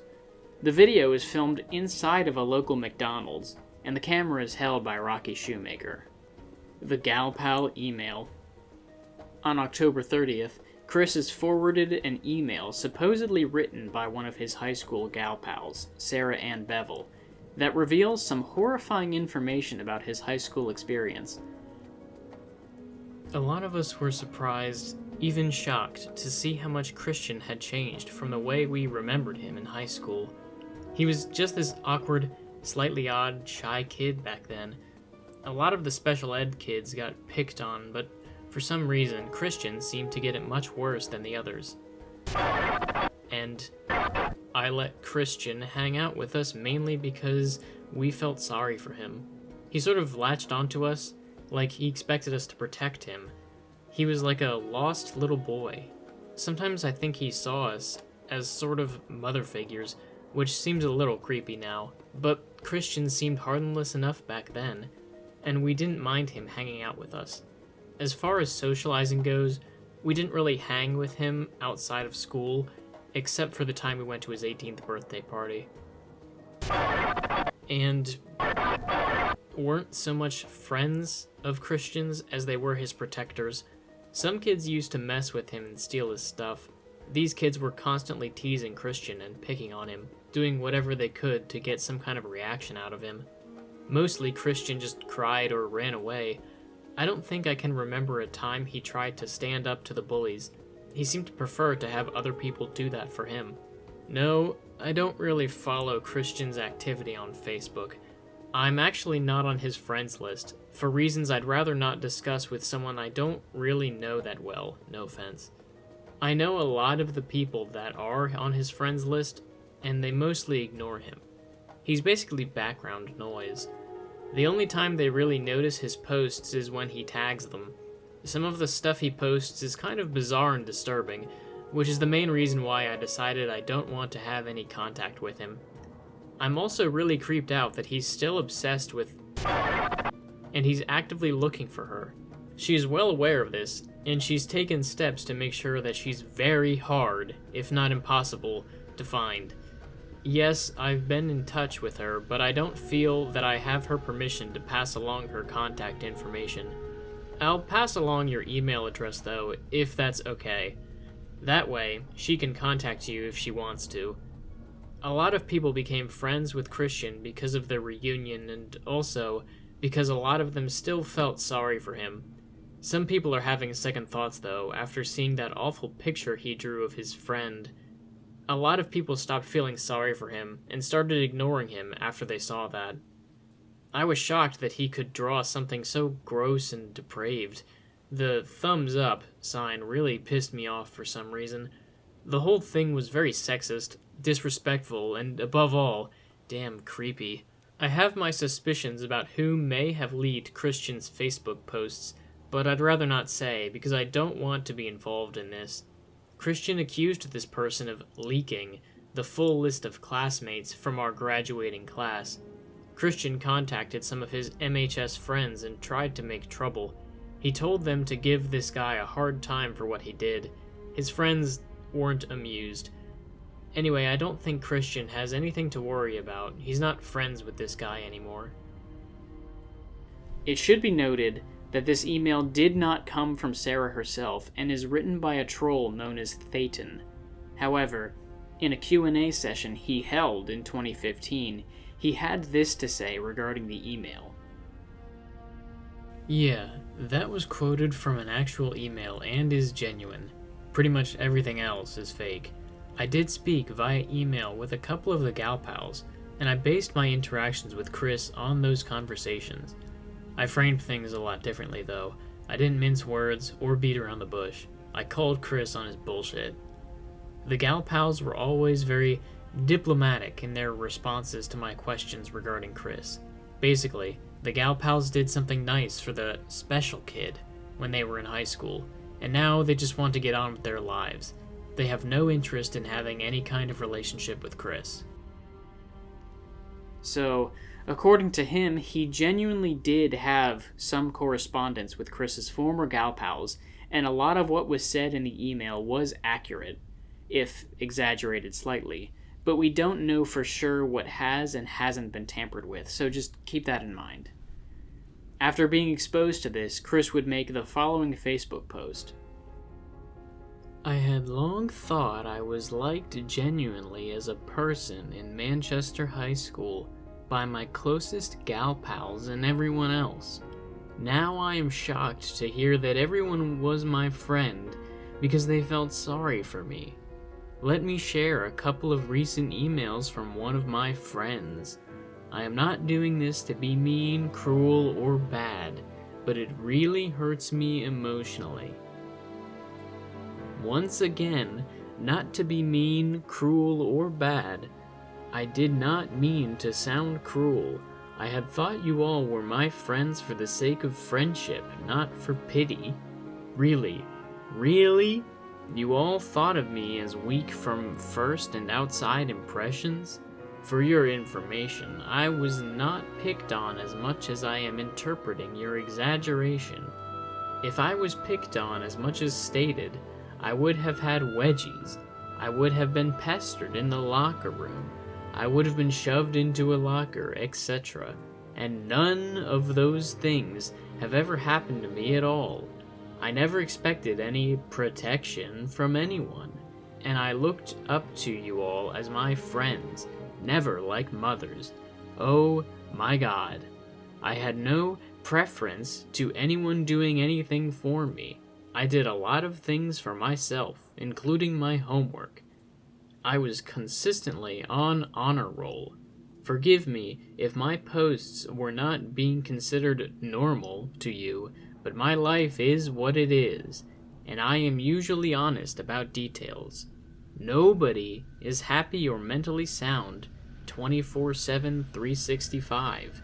Everyone in this world has their own mental problems, no matter what or who, and frankly, I feel pissed off that you would judge me still for that one drawing that I had already elaborated on to make sure it had not been taken out of context. And Mims is not to be trusted. If he really wanted to help me, he would have never ever taken my photograph in 2007 and make mockery of me. For everyone's information, I wanted to locate Tiffany Gowan, because I wanted and needed my closest friend to talk to and find closure. I am lonely and sad. I went well out of my way to gather towards bringing everyone together for the reunion. I put a lot of the pure goodness I had felt in my heart and soul into that work. Now I find out everyone was nice to me not for the sake of friendship or that they liked me, but because of sorry feelings. I was mainstreamed throughout my education. It had worked out well for me. I could be a lot worse off. I am not certain pity friendships are for the better for anyone, but real friendships really are magic and healing, or at least they're supposed to be. Well, now I know where I stand. Crying frowny face. Feeling very sad. This makes me so sad I actually considered suicide. The only reasons I don't do it are my mother and my dogs, and that premature death leaves one in limbo. I am really hurt, and I feel emotionally paralyzed and numb. It all hurts. The next day, he would make 2 follow-up posts, and, as he said he felt like an emotional zombie, would change his profile picture to a Lego zombie version of himself. The fallout of this would continue on November 4th, 2013, when Chris would return to address the "she came for quick" drawing that Sarah mentioned in the email. Listen, everyone. That dang drawing I drew late 2007 that has been going around lately. I have taken responsibility for it. I stated the details in an earlier post on here. I tore up the original drawing into pieces years ago. I do not possess any image files of the thing. I have long regretted having drawn the dang thing.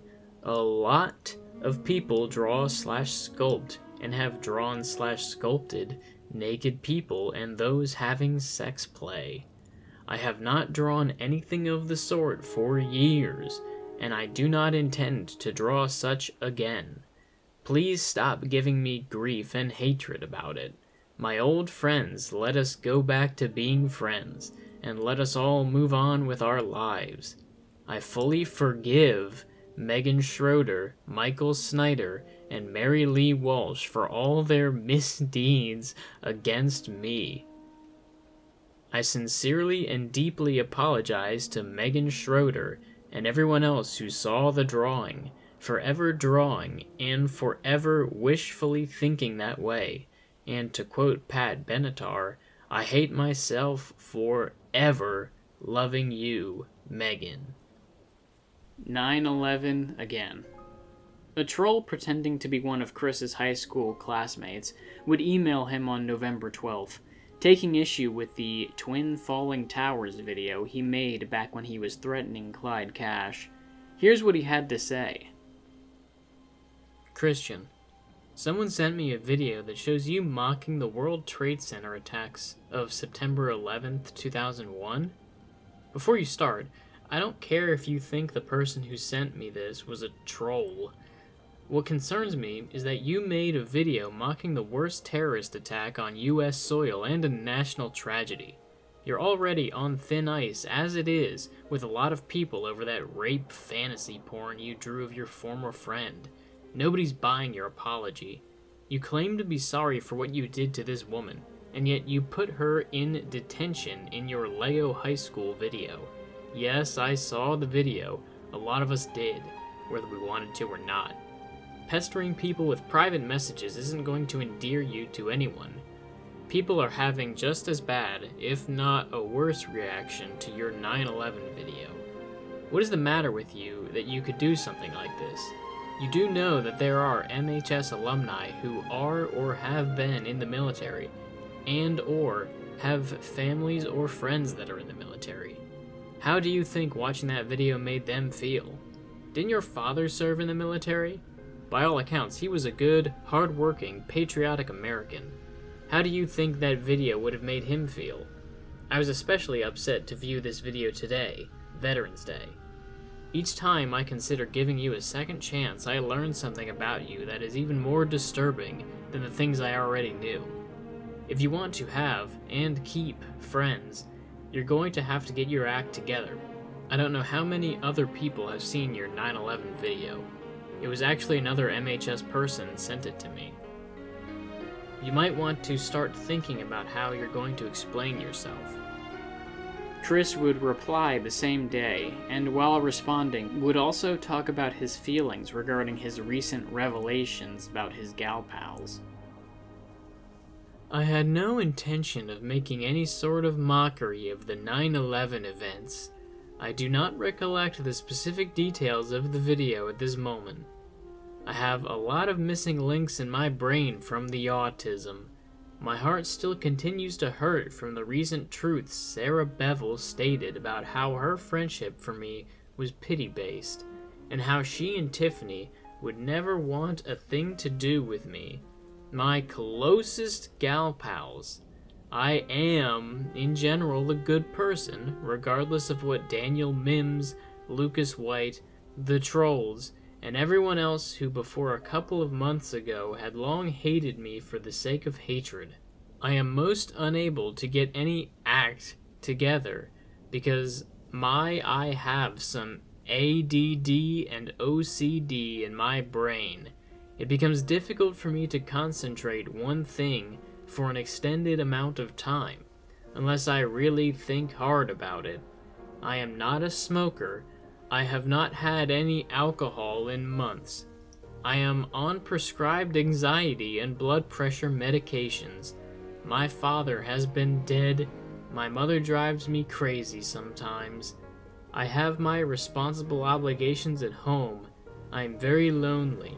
No one outside of my house will give me the time of day or in-person emotional consolation and comfort.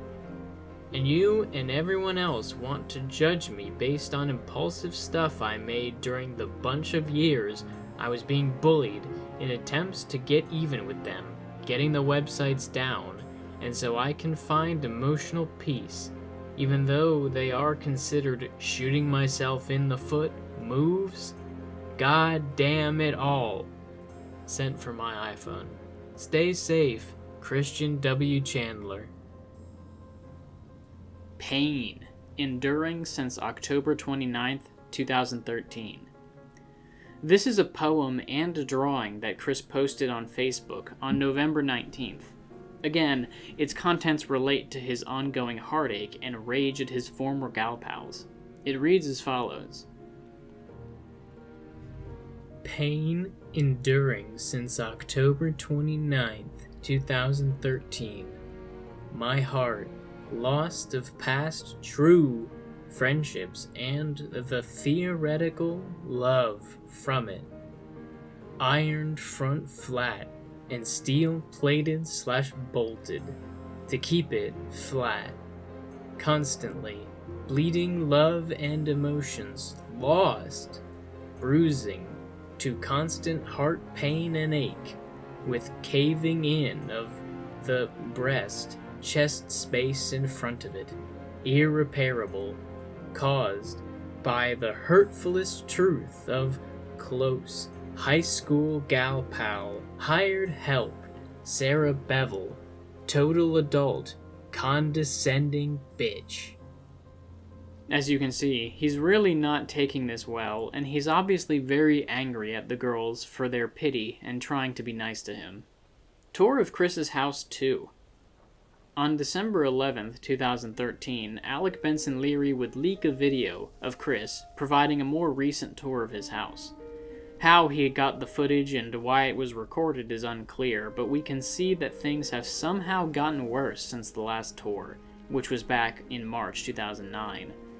It's dirtier and more cluttered than before, and Chris seems to be aware of that fact, but still can't bring himself to do a damn thing about it.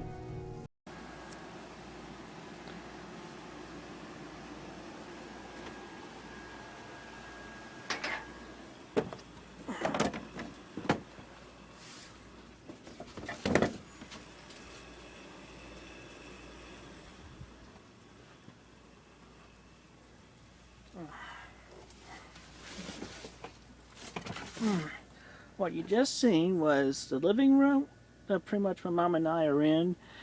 Then what's blocked off the other side? Actually that was the family room in its entirety, both halves, but the second half was blocked. And then the bathroom down here, and it's pretty much the utility room with laundry and back door, which that too is blocked. So freaking cluttered in here, in this house. Mr. C, my father, had to have narrow passageways, but they were not this narrow. Anyway, yeah, steps going up to the front door right there, and then more steps going up.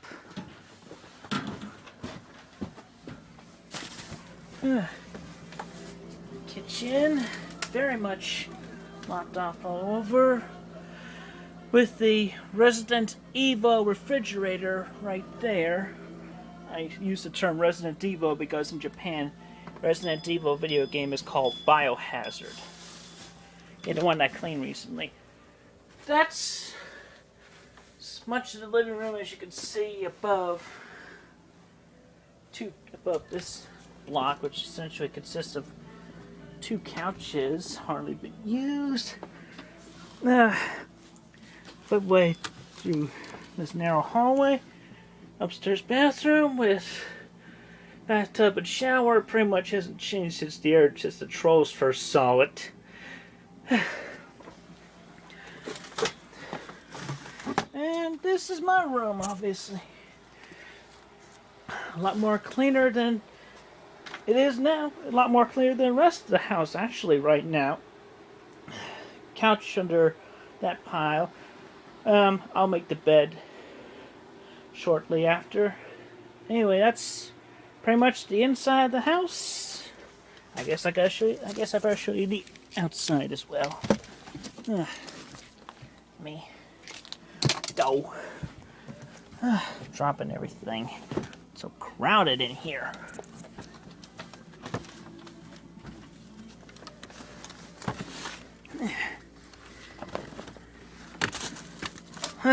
Hoarding mom and dad and everything. Cluttered. Freaking cluttered.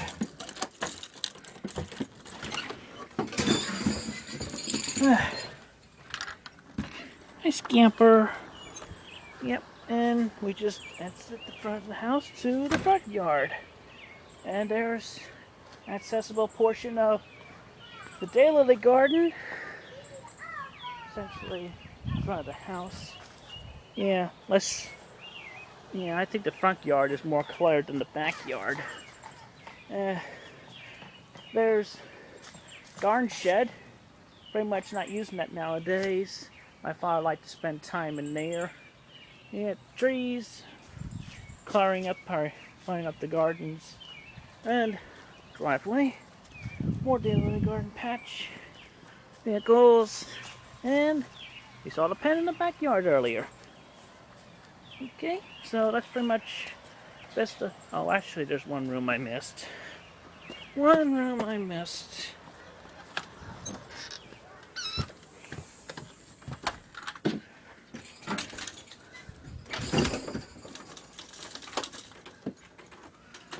And behind this door frame is music room. Cluttered in there too. So yeah, I'm not too proud of the state of the house.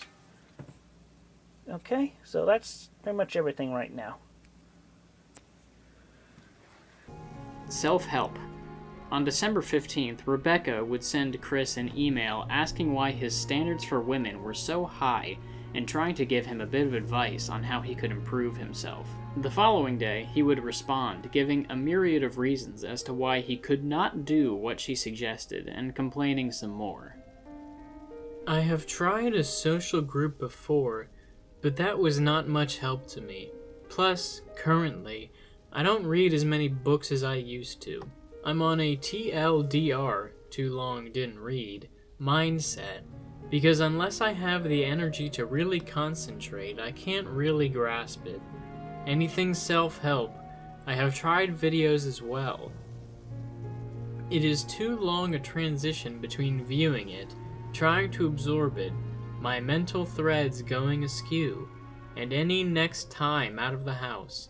Even at the moment, if I was watching a video or reading something of the self-help on location through Wi-Fi or something, ritualistic/routine mindset, and all of the paranoia and fears just outweigh anything else. It's as if I need it knocked into my senses or something at the precise moment. You don't have to tell me about the stereotypical, maybe shallow, women and how attractive they are. That only weighs in further into my fear of every woman being taken by some damn male. I have a personal hatred for 99% of the worldwide population of my own gender. I often find myself disgusted at my own penis, as well as thinking, I wish I was born female with the possibility of being a lesbian, or something like that. I find the males most ugly, offensive, horrendous, crazy, creepy, and all that shit. Most of the damn trolls are damn homosexual males. I really loathe them, especially when they push their damn lifestyle into my face. And even just imagining it makes me throw up. I am most definitely straight, and I take great offense when anyone dares mislabel me otherwise. It pisses me off. Sarah dared considered me on the mislabel, even back in high school. Ugh. I apologize. One of my faults. A button gets pressed on the most offensive hot topic. I get emotionally carried away. Do not get me started on the damn trolls. Sigh. Yeah, Mia Rogers did screw up the original reunion plans for Ashley and Angie, mostly due to Facebook being in its most earliest stages at the time.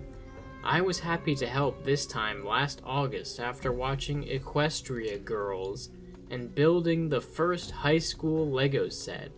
I was happy after years of depression until when Sarah blurted to Mims about how she, Tiffany, and others were not friends but hired help. Followed by her telling me directly that Tiffany found me creepy and offensive and did not want to ever be anywhere near me. It all just totally re-devastated me worse. I am unable to feel even remotely happy without feeling the heartache again now. At least there will be a 15-year reunion thanks to me. Sad that I will be a most depressed, lonely wallflower going there. I also often ask myself, in this dead end of a life, in a cluttered house with my mother, without a sweetheart, in over our heads in debt, how is this my life? I don't know why I'm telling you all this, I have a feeling that you are a genuine, caring woman who listens and keeps it confidential. I pray you will not betray me as well, by not telling any troll or whoever else any of this, leading towards even more degrading mockery and shit. Sigh. They'd spend the next few days exchanging some more emails, the most notable of which was one message Rebecca sent on December 22nd in response to Chris telling her how much he hates men and gays. She would also mention that she broke up with her last boyfriend because he disliked the LGBT, which would set off Chris's boyfriend-free girl detector. The following day, he would respond, playing the victim once again and blaming trolls for his hatred of gay people. We can also see that the Tom girl delusion is getting stronger. Firstly, I felt shock myself in reading your response, and I most sincerely apologize for offending and hurting you. For the most part, that is how I feel about the gay males, but as long as they do not get too close or offend me personally, I am most able to cope being around them. Blame the damn bunch of trolls for shoving their label onto me as a grave mislabel, sending me lewd and obscene content, images and shit in email, US mail, and what they left behind when they hacked into and destroyed my past Sonichu.net website, leaving behind the most obscene and offensive gay porn images, and a very loud audio file of, "Hey everyone, I'm looking at gay porn," all over my HTML work. I later took down the whole website shortly afterwards.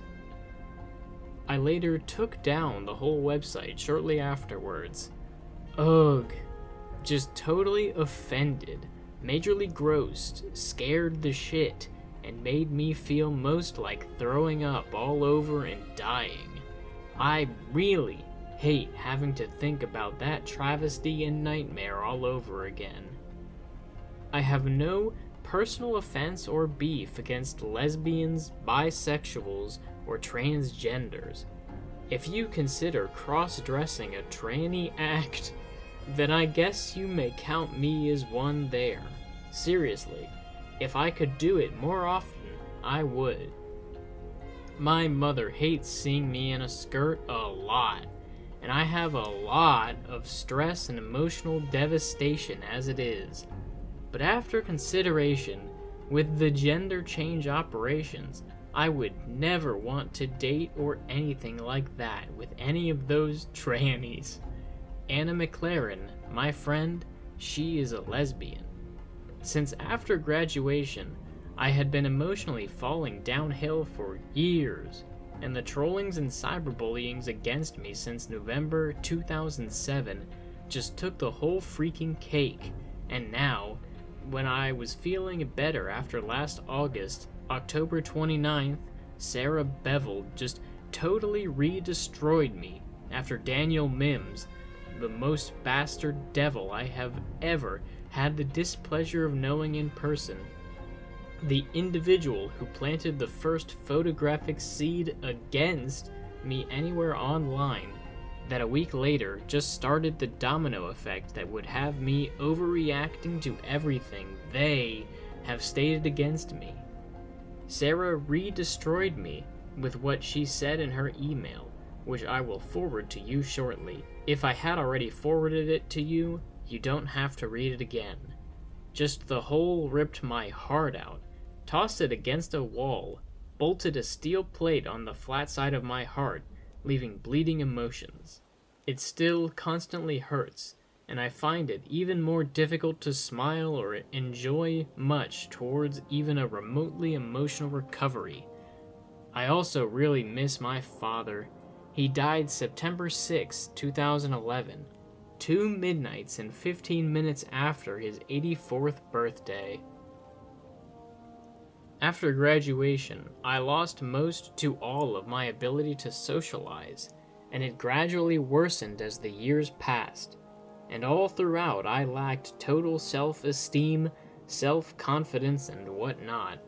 the only times I even found remote emotional recovery was when I was in love and relationships with Megan Schroeder, until the night I saw her making out with another dude, which was the same night afterwards when Mims took that infamous photograph of me, and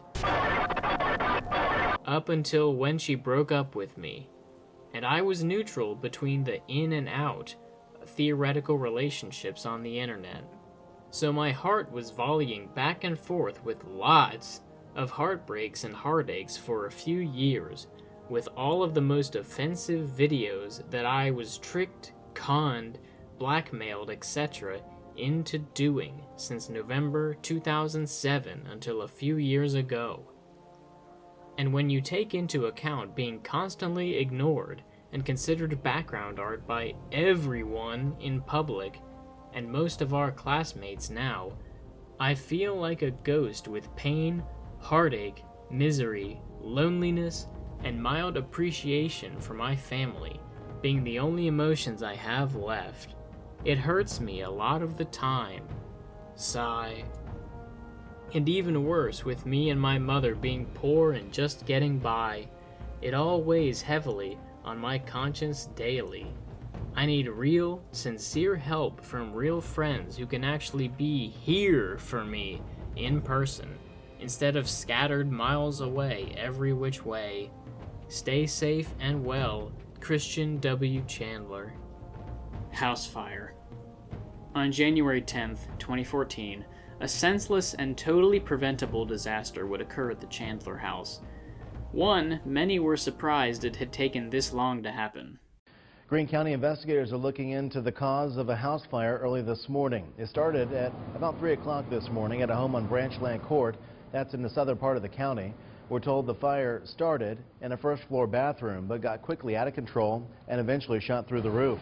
Everybody inside was able to get out safely, but one firefighter suffered minor injuries. The cause of the fire is still under investigation. The house fire. Chris would confirm via Facebook that a fire had taken place and let his followers know that he and his mother were alive, as well as the pets Clover, Snoopy, and Lucy. However, one of the cats, Scamper, died of smoke inhalation. No official cause of the fire was ever given, but due to statements made by Chris, it seems that the Chandlers had an extension cord running from the bathroom to the hallway in order to power a coffee maker, and the friction of the cord against the bathroom door eventually wore away the covering and allowed a spark to catch, setting the house on fire. Why did they put a coffee maker in the hall? Why did they need an extension cord for it? The answer is probably general mess and hoarding, and this is where it got them. Chris, Barb, their pets, and their surviving belongings would be moved into a rental home by the end of the month, which was being paid for by their insurance. This is where they would spend their time until the house could be repaired and restored. And that does it for part 18 of the Chronological Chris Chan Iceberg. If you pulled up the original image in order to follow along, I'm sure that you'll see I actually added several points of interest myself. This is because I found the original to be a bit lacking in some areas, so I took it upon myself to do a little extra research in order to bring you a more complete picture of this time in Chris's life. The main sources of information I used were the Quickie and Gino Samuel's documentary. You can find Gino's channel linked in the description, and you can visit the Quickie yourself if you want to do some of your own research on Chris. I'll get to working on part 19 of this series as soon as I can, in which we'll be going over the remainder of the second Exile Saga. I hope to see you back here soon. Bye for now.